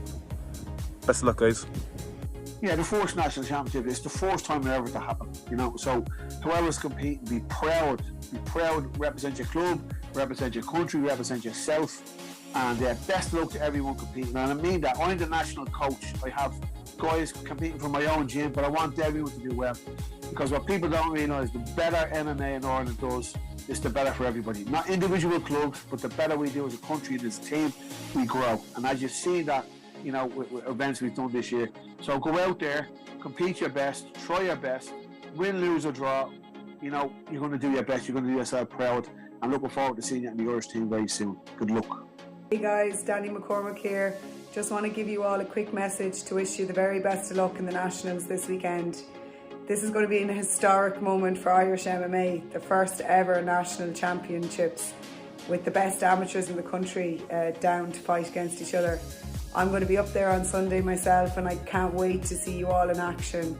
There's going to be some unbelievable fights. So guys, give it your everything, leave it all in there, absolutely go for it. You've got nothing to lose. go get yourself a gold medal and become an Irish national champion, the first ever Irish national champion in your weight division. So exciting. Okay, so best of luck, guys. Can't wait to see you all. So, and the Nationals, like, obviously it's a huge milestone for Irish MMA.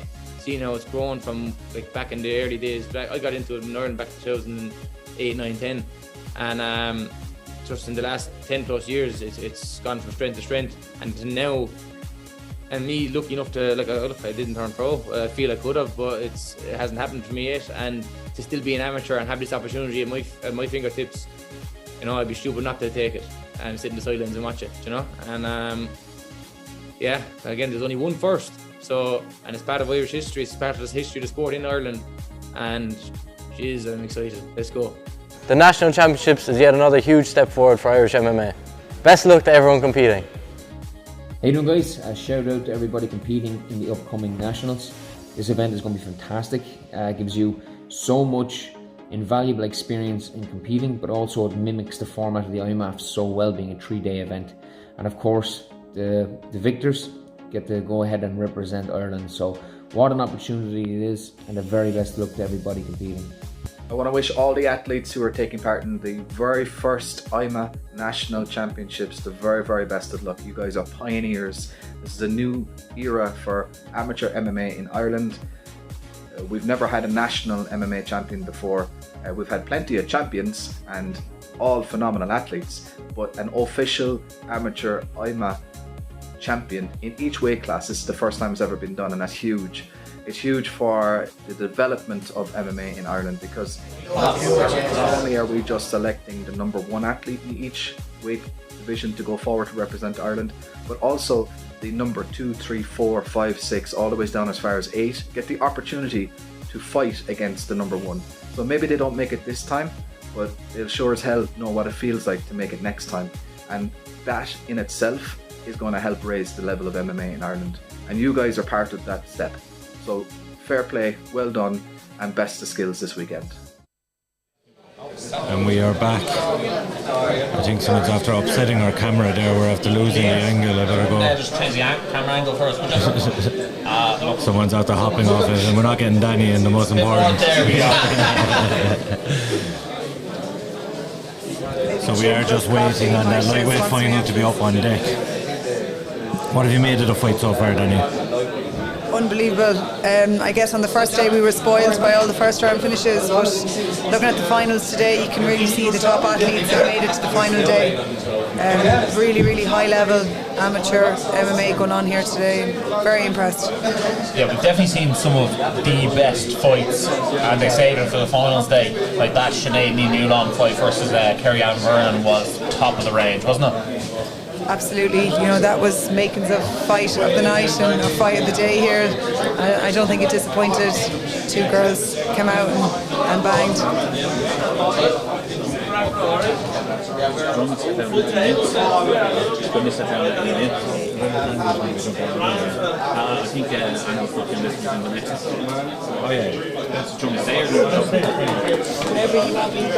And we are joined as well by Mr. Ian O'Neill, who's joining us again from Canada. How are you doing, Ian? It'd be helpful if he could hear me speaking. Always. Ian O'Neill joining us from Canada again. How are you getting on? We can hear you, yeah? Perfect. How are you doing today? Good, not too bad at all. What have you made of the fight so far? Yeah, very good fight so far. I mean, Jamie Adams, Visit and Dean are very good in their fights, and yeah, Jake and Guy was good, Jordan Scully very good, you know, some great action today, some great talent out there, so everyone should be very proud of themselves. Some good finishes, some good fights. I mean, Carrie Ann and Sinead was definitely the fight of the tournament so far. Yeah, that was certainly, and the two women's fights were absolutely phenomenal.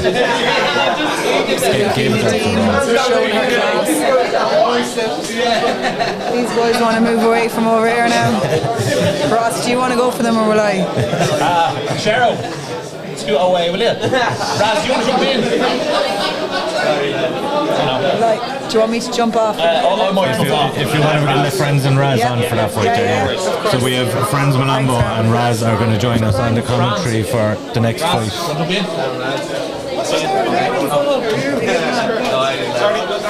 we have a lot of action on the desk today.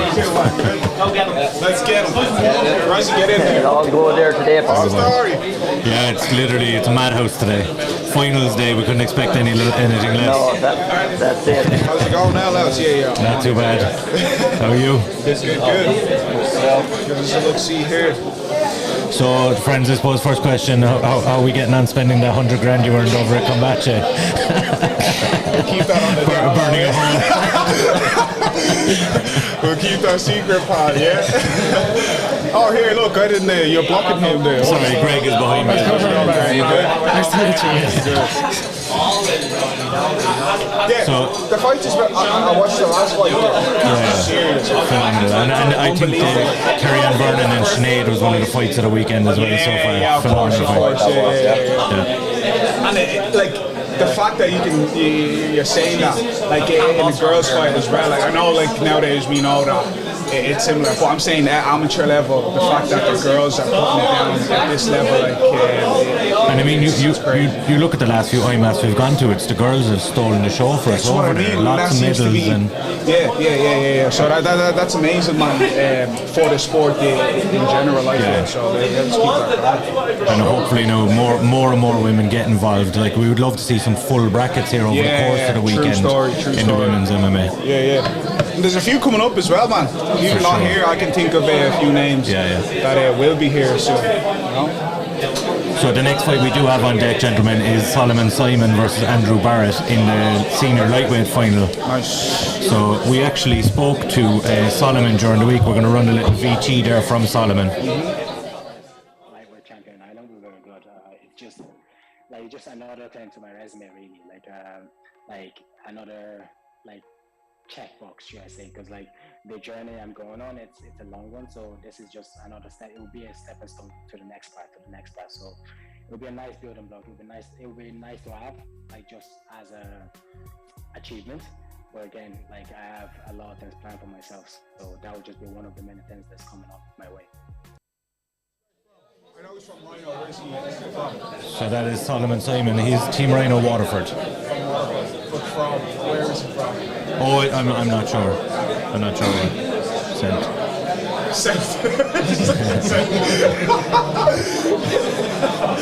That's a good answer, yeah. Very politically correct answer on my part. That's a nice one, yeah.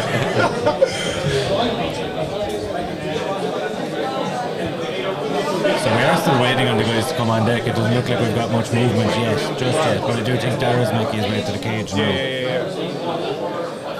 What's the ETA? What's going on? So it's just a little break in between action here, but we've the last 3 fights ready to come up, but we're still waiting on this. Like you can see over there, the guys are still getting warmed up, so they're not ready to make the walk just yet. Right.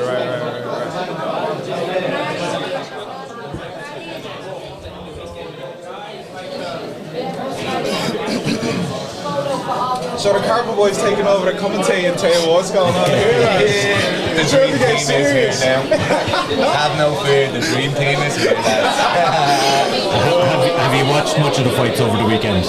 One or two, but not enough. To be honest, I missed a few of the ones that I really wanted to see, a few of my boys, Tristan. You know what I mean? I missed a few of them, but I'm tuned in now, aren't I? Yeah, but go back and look at some of the fights over the course of the weekend. There's been some especially the girl fight you were talking about is the one I really want to see. I've heard good things about that one, so And we have in cage here. We have a little ceremony going on for. If we have an action camera on it, I don't think we do. But we have all the officials are getting some recognition here. Yeah, I think we're getting ready now, lads. Here we go. So all the cuts team and the referees are currently in cage. Just for a photo opportunity, I believe it's the IMMAA team that are in there. So this is all the organisers and all cuts team, the medical team, all the staff that have run the show this weekend. Nice. Having their little opportunity as well. Yeah. and credit to them. I mean, what a weekend it has been, and it's nice to see, there's so much support. And an event run flawlessly as well. Ian, you were caught up on the fights today. Is there anything in particular? I know you touched on the bantamweight final. Is there anyone else that really stood out today as a kind of big star? Well, Jordan Scully really stood out to me. It was a purely dominant performance from him in the junior welterweight final there over Marco Cardillo. I think Jordan has a huge future ahead of him as well. Really impressed with Jamie Abbott-Bissett, who moved up in weight and was very impressive in that final. Carrie Ann Vernon obviously impressed as well in the bantamweight final. That was a very tough fight against Sinead Newland. For sure. And I'm excited to see Carrie Ann progress as well. And everyone was impressive. It takes a lot to win a gold medal in the final and in the national final. So, everyone who's winning those medals, Jacob Guy looked very good as well in his junior flyweight final. So I'm looking forward to the rest of the fights as well. Solomon Simon and Andrew Barrett up next. I mean, Solomon showed some great grappling yesterday. We were speaking about his striking, but he showed a very well-rounded game yesterday, and Andrew Barrett has been doing well throughout the tournament as well, so that's going to be a very good lightweight coming up next. And Andrew Barrett, of course, is one of the few that's actually fought on both days previous to today. So, and he's been through the ringer a little bit. He had a very tough fight yesterday as well. So interesting to see how that kind of changes his approach to today. That's it, Andy Ryan was speaking there yesterday after the event, and he was saying, you have to kind of approach these fights in kind of a tournament style and take as little damage as possible and try and maybe get your opponent out there as quickly as possible. But sometimes it doesn't work out that way, and Solomon had a tough fight as well yesterday, so it'll be interesting to see how the two guys fare out. But Solomon, if you want to call it, will be a little bit more rested coming into this final, if you want to say that. I suppose, friends, coming back to yourself, is there anything you have lined up in the near future, fights-wise, or are you still waiting to hear? Yeah, I already have a top fight booked for May. Excellent stuff, and that's with Combache. Exactly, yeah. Very good. But, yeah. So heading back over to Miami, if you just pull the mic a little bit closer. So heading over to Miami for that one. Heading back to Miami, but before I get all that finalised, like these lads, all I'm saying is they need to get my trophy home. I thought you were supposed to making that thing in Scotland. That's what I was thinking, but I think we're gonna start needing to get petitions going. People not to start making calls and that, you know what I mean? Because this is getting ridiculous. Where's my trophy, lads? You have the second house built to the side to hold the grand shed of trophies. There's no way you're going to get that trophy onto the plane on the way back anyway, Frank. Man, they need to sort it though, innit? It's not my fault that's too big to get home. It absolutely is. You know what I mean? I need to get a chartered flight over there for that trophy alone, given its own seat and everything. That's what I'm saying. It'll be coming over on the back of a fucking liner on a 40-foot container. Yeah. These lads need to get going. So yeah, we're still, there's a little bit of a delay here. What we might do is might run our IMMAA video there. Jordan's getting ready. Jordan's getting ready. Prepare for trouble. Yeah. Yes. MMA is a very explosive, very dynamic sport, and is appealing to young people and can be a force for good. Attitudes change and sports change. There are newer sports coming in that are more exciting than the ones that were previously in, and MMA is one of those sports. MMA is here to stay. Many other sports could actually learn from IMMAA. Their ability to do this with integrity.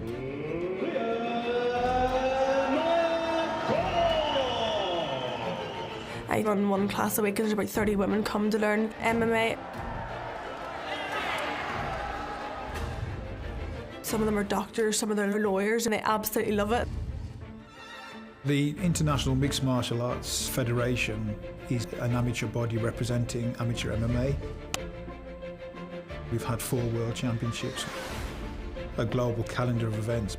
The work that we're doing isn't just about competition, it's also about taking care of grassroots development. It's important for a sport to have that base in terms of coach development. referees and judges that are qualified and recognised within the International Federation. We've also recently developed a progression scheme for people that are participating in MMA for recreational purposes. We tick all the boxes because we understand about the structure, we understand about the recognition of the sport, we understand about the regulations of the sport. My first fight was in the Ulster Hall. Dark, and I had no idea what was going on. People drinking at the event. Probably not a really positive environment for somebody to have their first fight. The IMMAA, more professional. Massive halls, there were spectators during the day. It was really rigorous medicals every morning. And you felt like you were in a professional sporting environment. What we're doing in terms of medical protocols is way above what any other combat sport is doing. There is a huge culture of duty of care to those athletes. The guy in the MRI was like, the scans that you guys are having is the highest level I've ever had. So we do have the guys making their way into the cage there now. And these are the featherweights that made their way to the finals, the two CMAC gentlemen who've chosen not to fight this weekend. Yeah, look, listen, I think this is a tragic situation. Yeah. Because, like, you know what I mean? Obviously the two lads are not going to fight each other. I think we should have gotten something happening. We should have sorted that out, I feel. Like, when I heard about that, I didn't feel it made more sense. But lo and behold, one of them is getting a medal, yeah? I was actually talking to Liam about this, and he said that they just had an agreement between them because Keith couldn't have went to Bahrain anyway, so... They're giving Jordan Bradshaw the gold medal and Keith is taking the silver medal. Perfect, right. Huge congratulations to both men over the course of this weekend have been phenomenal. Yeah, that's good stuff then. So it was sorted.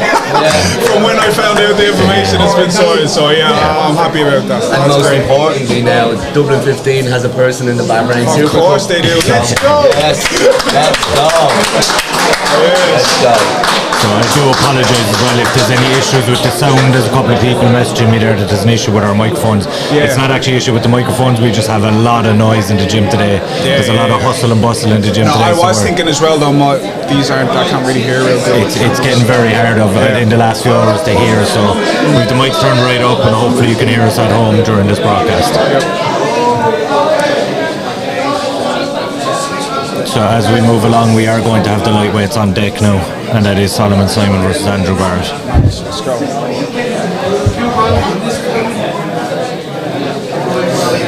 And Solomon picked up a TKO victory yesterday over Jack Thorne, showcasing both his grappling and his experience.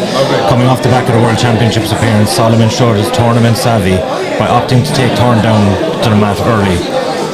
Andrew Barrett, on the other hand, his opponent, moved to 6-5, showed great grit and determination to pick up a decision victory over Frank Maher yesterday, despite being rocked on a couple of occasions. Andrew, the number 2 seed, is the only lightweight in the bracket who can come close to matching Solomon's experience. With 2 victories already this weekend, we'll be looking to use that momentum to claim the gold medal. Let's get it done. What are you looking forward to most in this fight, lads? Just the dynamic of it being a very slick striker and a very good grappler, but Solomon is also a good grappler and Andrew's also a very good striker, so it's going to be a well-rounded fight. I see the fight playing out on the feet for a bit on the mat, but I mean both guys have a lot to offer here and vast experience between the two of them. Yeah. It'll be interesting to see how Solomon approaches this fight. Will he play around at the grappling, or will he be interested in just kind of sprawling and using his striking? He probably does have a little bit of a striking advantage over Andrew coming into this fight, but really good matchup. 2 experienced guys coming in here. For sure. And I imagine Solomon as well, because he knows that that Andrew is going to look for a takedown at some point, that maybe offensive wrestling is the way to go. We have a tense stare down between the 2 guys. A lot at stake. I don't know. I think the weight has me anticipating this fight a little bit more now. They kept us waiting for this to happen, so I'm excited for this one. And here we go. We're back to the action. Big body kick open from Andrew. And we're swinging heavy already in the lightweight this division. Andrew fella's coming out very, very aggressive. He is. He needs to be careful though. He get rocked with that? Oh yes. Nice front kick there. Them kicks are doing damage, man. Those body kicks are very heavy from Andrew Barron. We seen yesterday he got clipped on the chin a couple of times, and his powers of recovery are quite good. Yeah. He goes straight into the grappling when he does get touched. Yeah, he's very relentless so far, anyways. Well, he needs to be careful when he's walking Solomon down. Sorry, Sorry, Raz. Yeah, just Andrew has to be careful not to get too wild there, leave himself open. He was kicked and hurt a little bit at the start of the round. Exactly. He seems to be one of them fighters though that just goes for it no matter what happens. Solomon has managed to keep him on the fence there for a second, but we're happy on the fence now.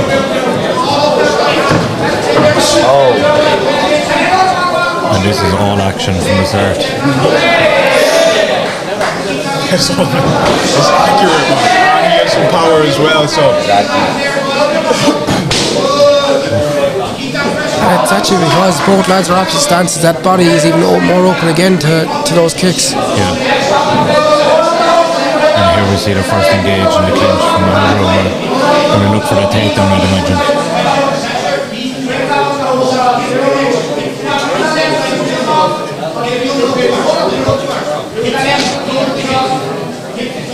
Both lads there using good head positioning, but it's about now who's going to get the extra edge in this position.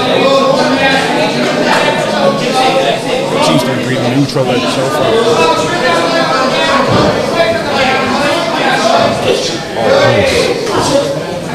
Trading tips here. Low for low.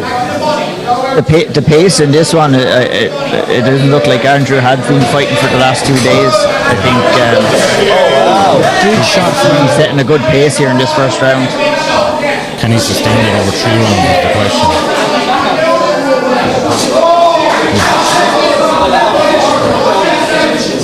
Solomon is loading up them counter rights, and I feel if one of them catches, like, this guy isn't going to stand for too long.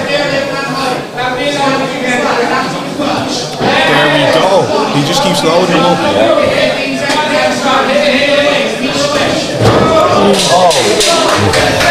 Slip there could have been just a slip.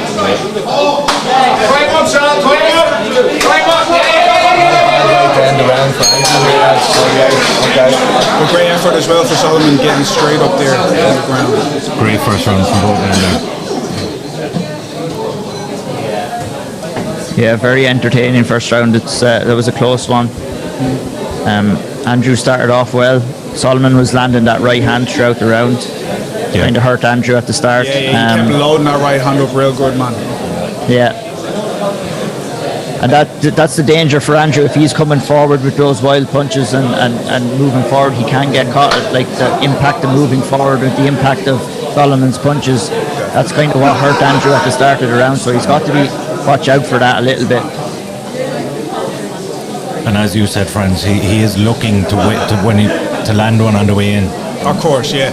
And like the thing is, Andrew is just, his type of style is just he goes at it, he just keeps going. Very aggressive. But what you have to watch with Solomon being that kind of fighter is he's good counter striker, and he keeps loading that right hand, so that's something Andrew needs to watch out for. It's incredible how Andrew's able to keep this pace after fighting. This is his third fight this weekend. It's very surprising. This is true, yeah. And a war yesterday. But then Solomon was fighting as well yesterday, wasn't he?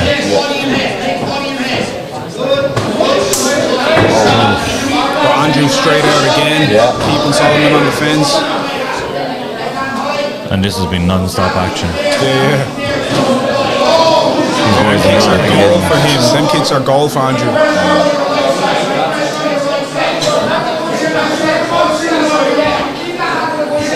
be fair, I thought by this stage of the fight, Andrew would try to take Solomon down a lot more, but it looks like he's not stabbing, so. Ground defense good. Take that defense. Andrew should just keep with them kicks. Every time he's throwing them, like, it's making impact. And I know a lot of them have been blocked, but they have to be adding up. Oh, for sure, yeah, 100%. They're heavy as well, and you can see by them, so blocked or not. Even he's blocking on his right arm, I mean, that will take some of the power away from the pop on his punches. Yeah. Andrew looking for a single here. Can we get it?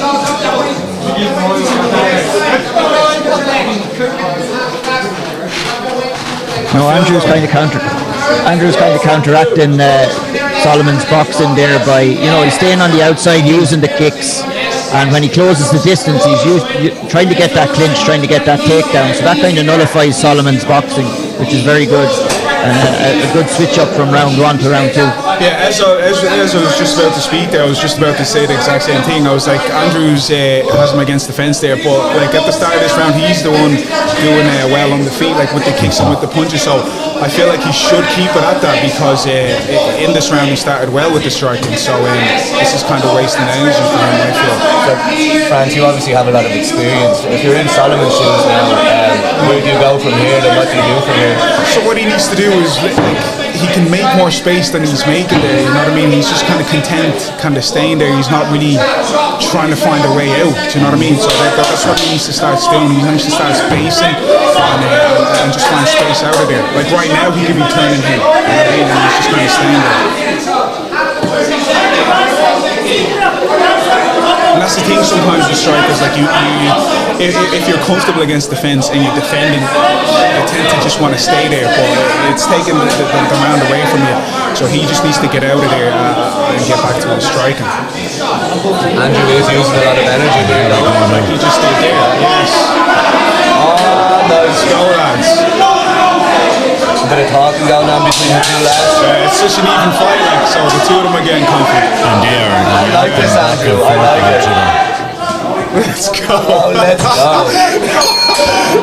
What a fight. We've got a fight on our hands here, guys. Carrie Ann Vernon and Sinead they were a fight of the weekend all along, but the boys are having none of it. See, lads, once the dream team comes in the house, the boys just get better. The roof is nearly off the place. What was the first day like? First day we were here, all finishes. Yeah. Raz is the secret sauce. That's it. I keep telling you. I always told you Carol had the secret, lads. Franz, Solomon was on the cage there, like you mentioned, for the majority of the second round. The position you find yourself in, being a really good striker as well. Guys don't want to kind of stand and bang with you. They put you up against the cage. Like if you're Solomon there and you find yourself in that position again in round 3, I think with the shorter rounds, he really needs to be getting away from that cage. Would you think 100%, that? Yeah, 100%. And as we were saying as well, he did the right thing and got out there. So he has the ability to do it. It's just a matter of him realising that he's spending too much time there and he's losing the round. So he needs to just get going. We could be very possibly looking at a situation where Solomon needs a finish here after those first 2 rounds. Yes, true. I was actually going to ask that. Do we all feel that Solomon will need a finisher to get the match? To be honest though, he got the first round pretty good, so it's very close still. Yeah, it's close still. Okay. Could very well be 1-1 coming into this third round. At the very least, he needs a dominant round here. And Andrew is straight back to the grind.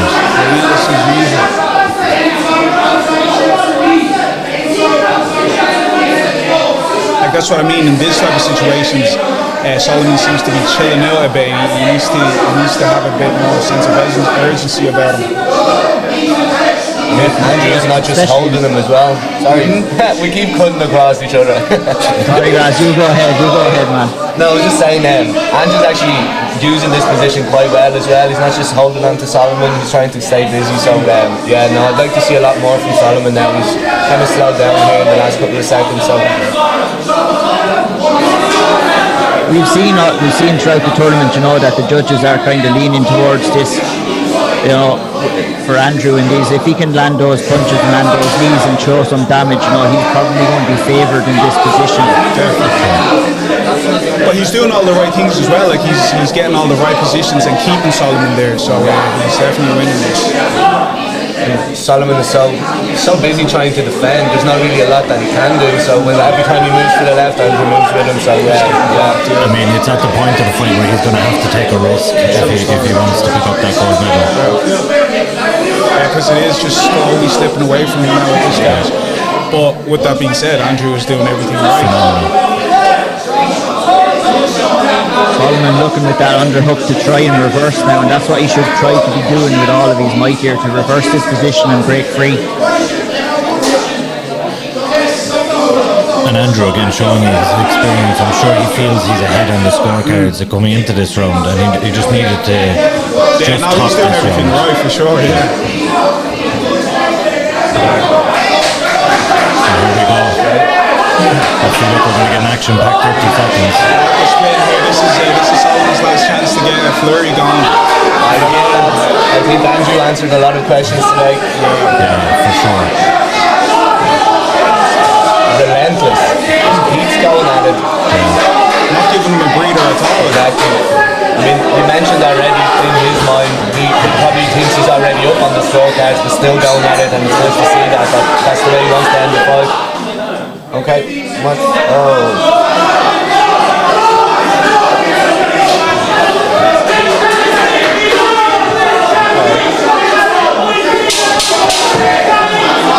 Seconds remain.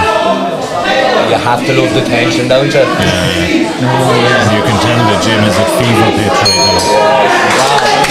Wow. What a fight.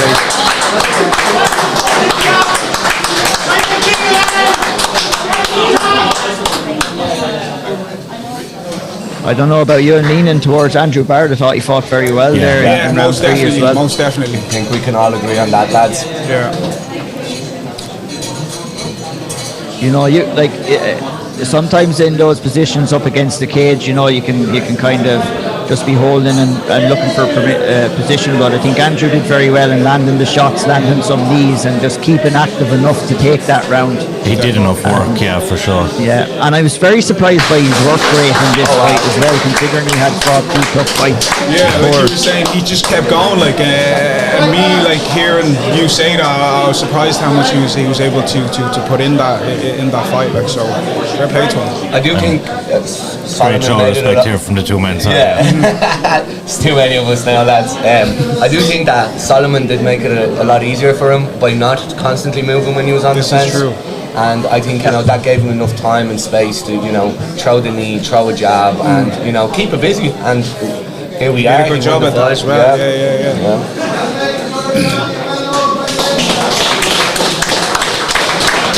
And we have our welterweights on deck ready to go.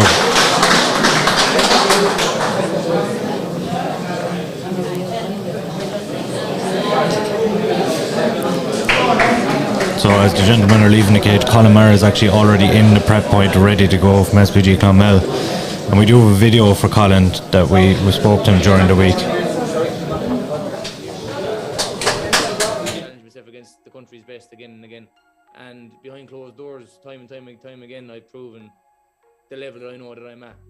To me, this is the one that it's the bragging rights, it's the title, it's the one the eyes are on, it's the national championships. So to say that you're the Irish national champion first ever at that weight, that'd be something special to be able to take with you, no matter what you do after. So obviously each of us in it are hunting for that title.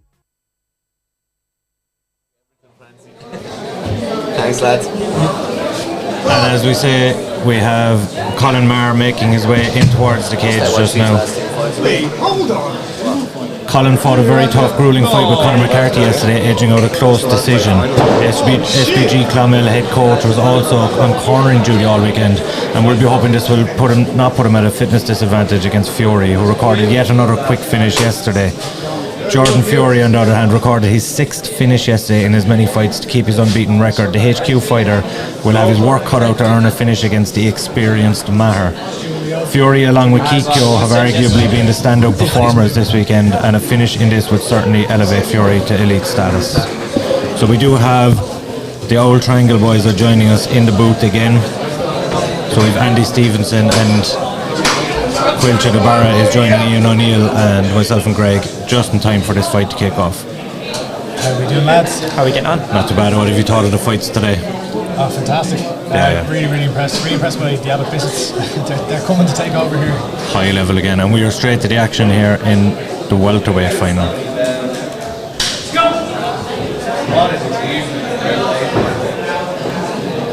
And this is Jordan's first real big test. You would have to argue, a guy that's maybe ready to go pro.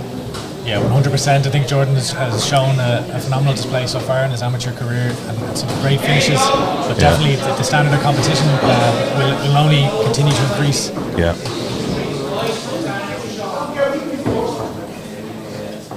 bit of a feeling out process here. They're just kind of trading kicks. So, nice high kick there from Colin Murray. Colin in the red top and Jordan Fury in the darker coloured top in the red corner. There's a nice left hand there from Jordan Fury a moment ago. He knows he has that power. If he lands one, he could end it. Colin Murray landing here though too. Yeah, good. Very nice low kick there. You really notice the intensity today in the finals. Like everybody is given it 100% obviously enough, but there's real intensity about all the fights today. There's a bit more pop on all the shots, yeah. I wonder will Colin Murray be coming out with a point to prove here today. Obviously, a contentious decision yesterday. He will feel probably that he won that fight, and he's looking to make a statement here now in the final. Oh, for sure. And I mean, speaking to him before it this week, he felt like he was the national champion going into this. He felt the most involved at the highest level. Just to say that a nice trip there from Jordan Fury, but Colin Murray gets back to his feet. Yeah. He was in the same position yesterday as well, pushing his opponent up against the cage, and Colin was either landing knees or trying to get the fight down. He's very good at controlling against the cage. Yeah. And if I'm looking at Jordan Fury, maybe this might be the point of weakness that we've seen in his game so far is the takedown defense. And Colin, of course, a proper belt jiu-jitsu.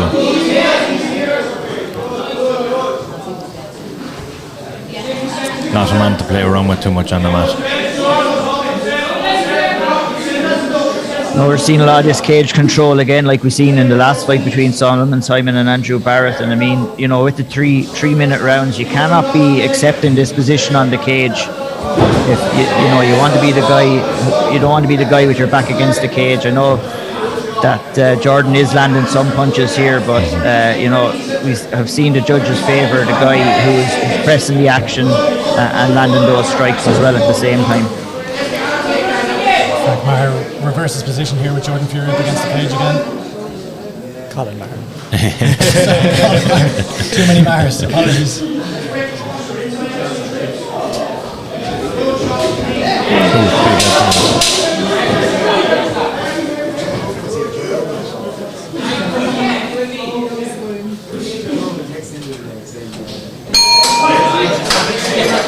Strong first round from Colin Murray. He looks to be wincing here. Yeah, I'd have to agree. His hand. He looks uncomfortable here as he returns to his corner. And it appears to be the left arm, yeah.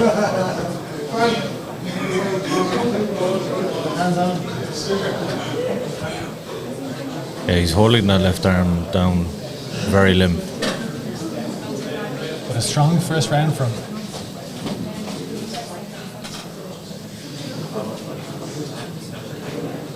Be interesting to see what Jordan Fury does here to change up the game plan, because as we said in the last fight, I mean, you can't accept that position against the cage in these 3-minute rounds. It's be interesting if Jordan had seen. It'd be interesting to see if Jordan had seen that Colin is a little bit injured as well. He looked in great pain going back to the corner there. Looks like he has an issue with, I think, his left arm. But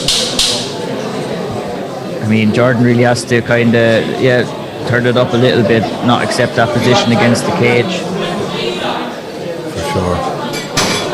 It appears to be his shoulder, the left shoulder of Colin Maher, not Frank Maher.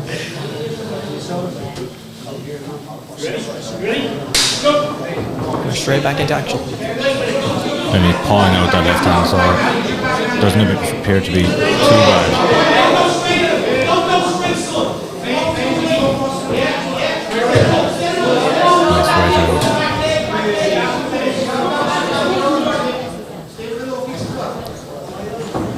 For Jordan here, I think you should be throwing up your lead kick, right kick, to get Colin to try and block it with that bad shoulder. You kind of have to play to any advantage that you can get here. And just as you were saying that, Ian, Jordan landed a nice flush right hand followed by a high kick that unfortunately lost his footing there, so Colin is now on top. He is, however. It's a very good position for Colin here. Yeah.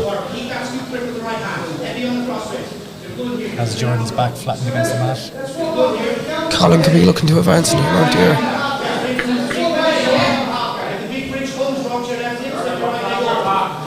you know, if you're Jordan Fury here and you're potentially 1 round down already, This is not a good position to be in.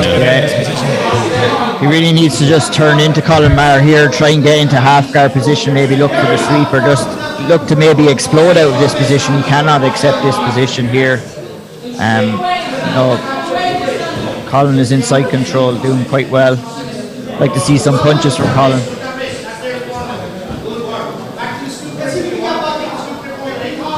Yeah, for the time being, he's just holding here. It'd be good to see him land a few strikes and score some points here. And I mean, he's showing his experience throughout the competition. He's able to grind these out. You know, the longer it stays here, Jordan hasn't landed much in this. Or sorry, he did land a few strikes in the start of the second round, but the longer it stays here, the better it is for Colin, obviously. If you can land a pot shot here and there, they'll rack up.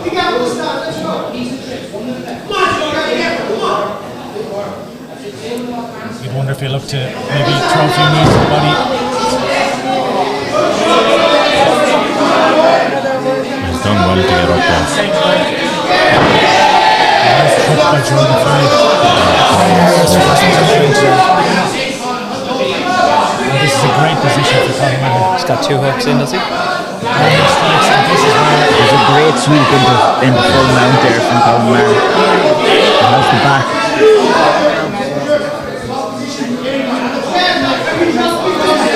This is a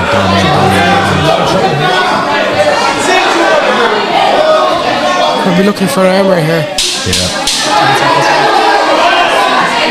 Clapper goes, might be saved with the bell here.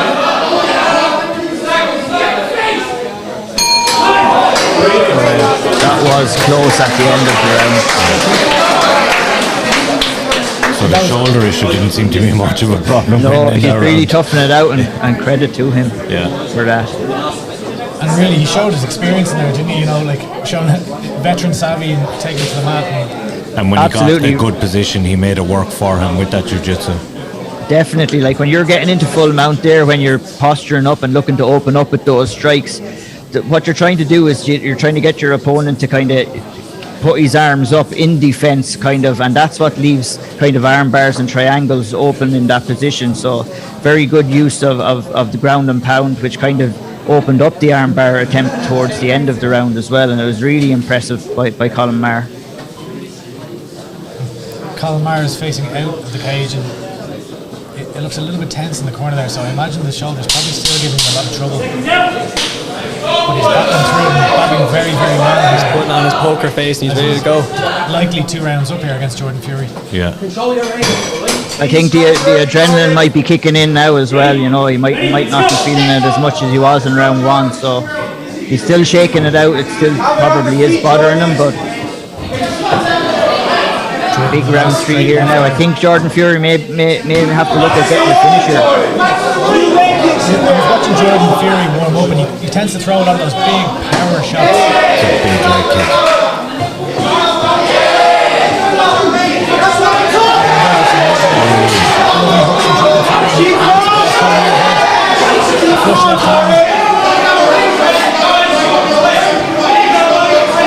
That's huge for Jordan Fury right in round 3 here.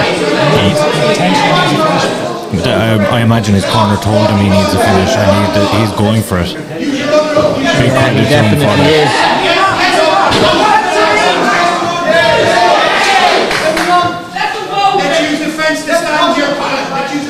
And you know, I know that Jordan is on top here, but this is, to be honest, is a position that suits Colin here. That he can tie Jordan up, and he'll be relatively comfortable off 100%. I think if you're Jordan here, I think you should be looking to get back up to the feet and try some of those big shots again. Let's work, Colin. Let's go. And the referee giving him a little bit of a warning for work there. Just be careful on the triangle here though.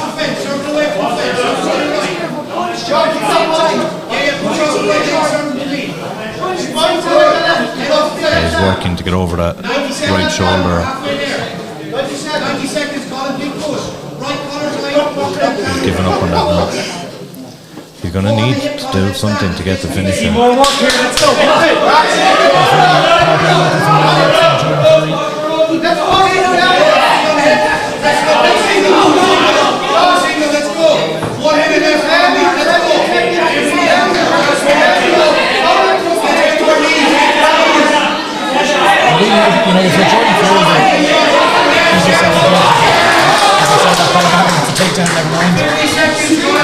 That's a massive moment for Colin. That could be the gold medal if he's able to hold this position. He can avoid danger now for the rest of the round. That could be it.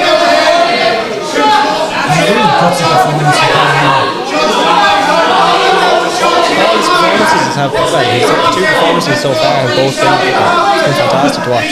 Real veteran performances. Yeah, but it's veteran performances. Like he's just. Yeah, I actually went back and rewatched the Colin Mccarthy fight yesterday, and I thought that on the second watch, Colin was a great first round.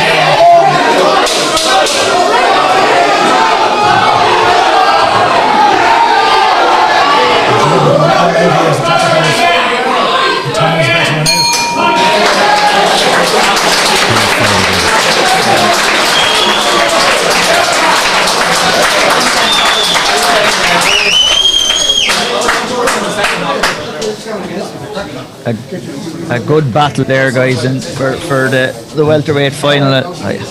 Leaning towards Colin Murray. Yeah, round 1 and 2, I think, were Collins in this one. I think round 2 he really cemented it, once he got to mount and started landing those shots, and then round 1 was a bit nip and tuck, but I think he did enough with the grappling, and when he had him against the cage to land some nice knees. And I think we have Danny Nealon's going to be issuing the medals for this one. Danny McCormack. Everyone's getting names wrong. Danny Nielsen, if you ask Andy Ryan. yeah. I don't feel so bad. Ross Caldwell said it to her face earlier, so that's.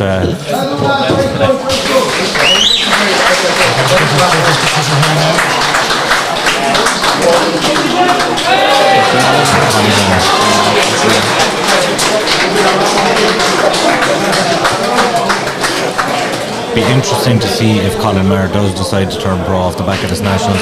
Of course, he is going to the Super Cup and possibly the Europeans, but it'd be interesting to see.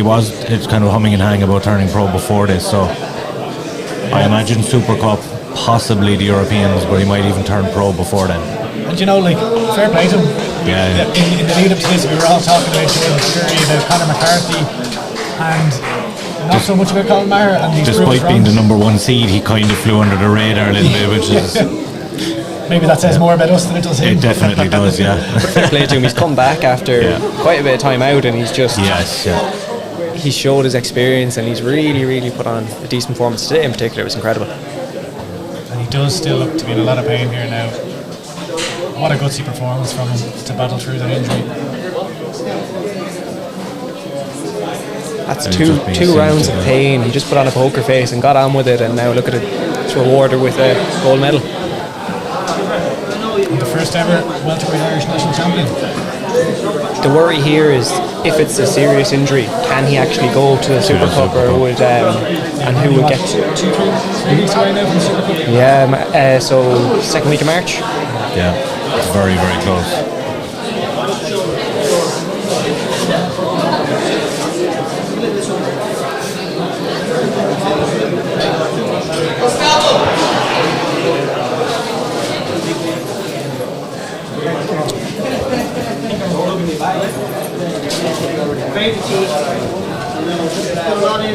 So yeah, we do have a small bit of a delay now ahead of the middleweight final, but hopefully all is okay with Colin. I know he'll be lucky at that gold medal tomorrow, and the pain will be worth it over the course of the weekend. All I can think about is, do you know that the kind of preview you do for the video is done where he speaks and how the opportunity has come around and come back in Nationals. It's like it's called come full circle. He's seen MMA develop throughout as an amateur for years, dating back to 2013. He's seen the very old school amateur MMA in Ireland, and now look at him, he's come in tournament style where there's a federation and he can officially be called a national champion. Yeah. And it is great to see someone who's put in their time over the years, made his amateur debut in 2013, so certainly paid his dues on the scene. Yeah. Absolutely. He's also got a show next week. Premier FC. Down in Clements. bringing MMA back to Tipperary. And it's great to see more shows, more amateur shows, more pro shows on the scene popping up. Especially down south, because we don't see them down Cork, Waterford, Tipperary. They're all usually in Dublin. And we have our Brazilian Irishman there accepting the heavyweight gold medal. Big boy. The large man. Yeah, I don't think he's going to be afraid of any Russians over in Barron.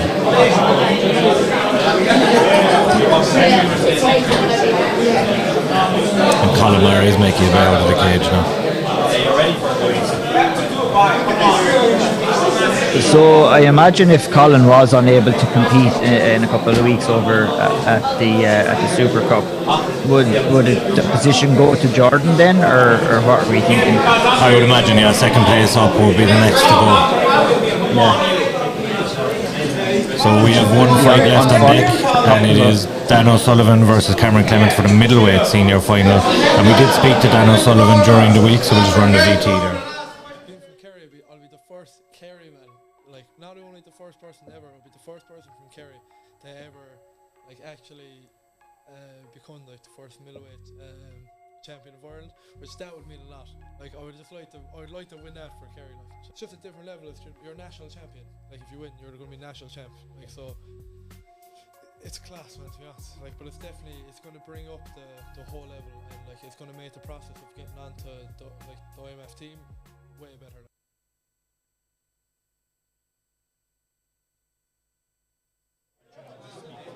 So we do have Dan O'Sullivan making his way into the cage just now after getting prepped at the prep point there. So Dan showed off his grappling credentials yesterday in a unanimous decision victory over the highly touted Tristan Barnett. He crowded Tristan early and took top position in all 3 rounds, implementing his game plan to perfection. And he's of course taking on the surging Cameron Clements. Cameron returned to the win column yesterday with his quick victory over Brian Manning. Clements will be eager to earn that spot in the MMA Super Cup after suffering his first loss in the World Championships to a Russian opponent. Yeah, I'm expecting this to be a battle of the grapplers. I think, both guys like to get the fight down to the mat. And sometimes we see with two good grapplers, they kind of counteract each other, and we could end up seeing a striking battle here. So it'll be interesting to see what happens.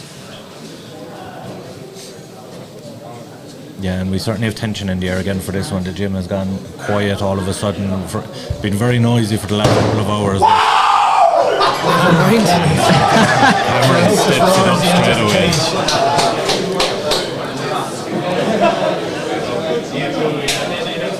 It's usually the crowd that be shouting woo. Today it's Cameron Clements. An old battle cry there. I actually witnessed Cameron this morning before weigh-ins, psyching himself up for weigh-ins while listening to Phil Collins in the Air Tonight, blaring out in the car park and doing the drum solo. So no touch of gloves there. I have the same feeling when I step on the scales, to be honest. And here we go. Nice leg kick to begin the proceedings. Am I right in saying that Dan O'Sullivan, after his win yesterday, he approached the desk and saying, who's the dark horse now in this competition? Yes, he didn't like that that Tristan was kind of being touted as the dark horse in the division. I think Dan in that fight with Tristan yesterday, he kind of came into the fight as the fight was going on, and he can't really afford to have a slow start here against Cameron. Just as you were saying that Cameron got a nice trip there, and he's got that crucifix position. So Dan in a spot of trouble here now. He's working hard to get that arm back. Cameron's really impressed me with his fight IQ in the cage throughout this weekend. Nice reversal over Dan.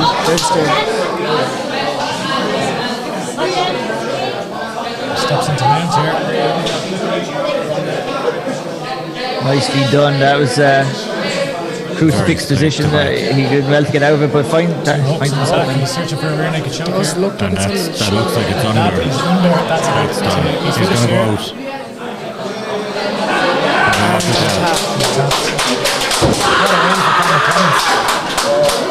You gotta love his energy. And another war prize as he gets the rear naked choke tap. Wow.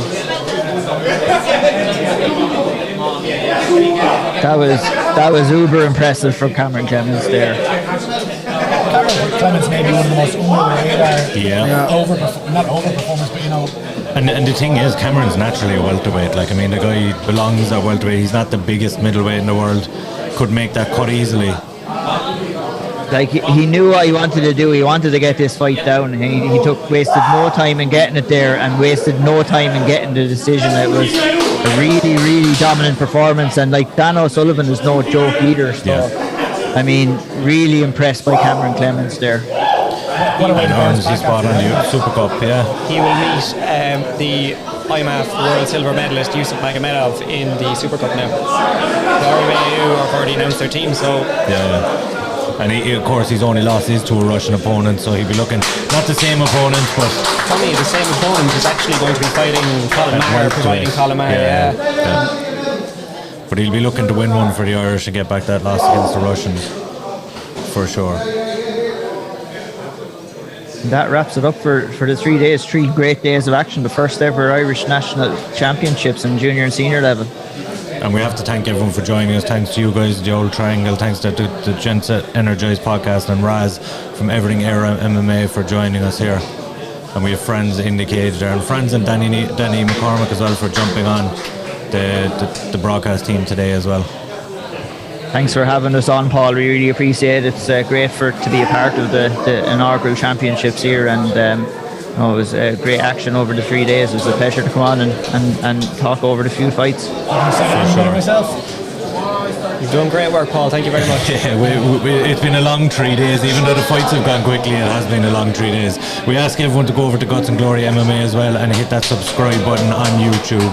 And thank you very much for joining us over the 3 days. We'll leave you off with the boys accepting their medals.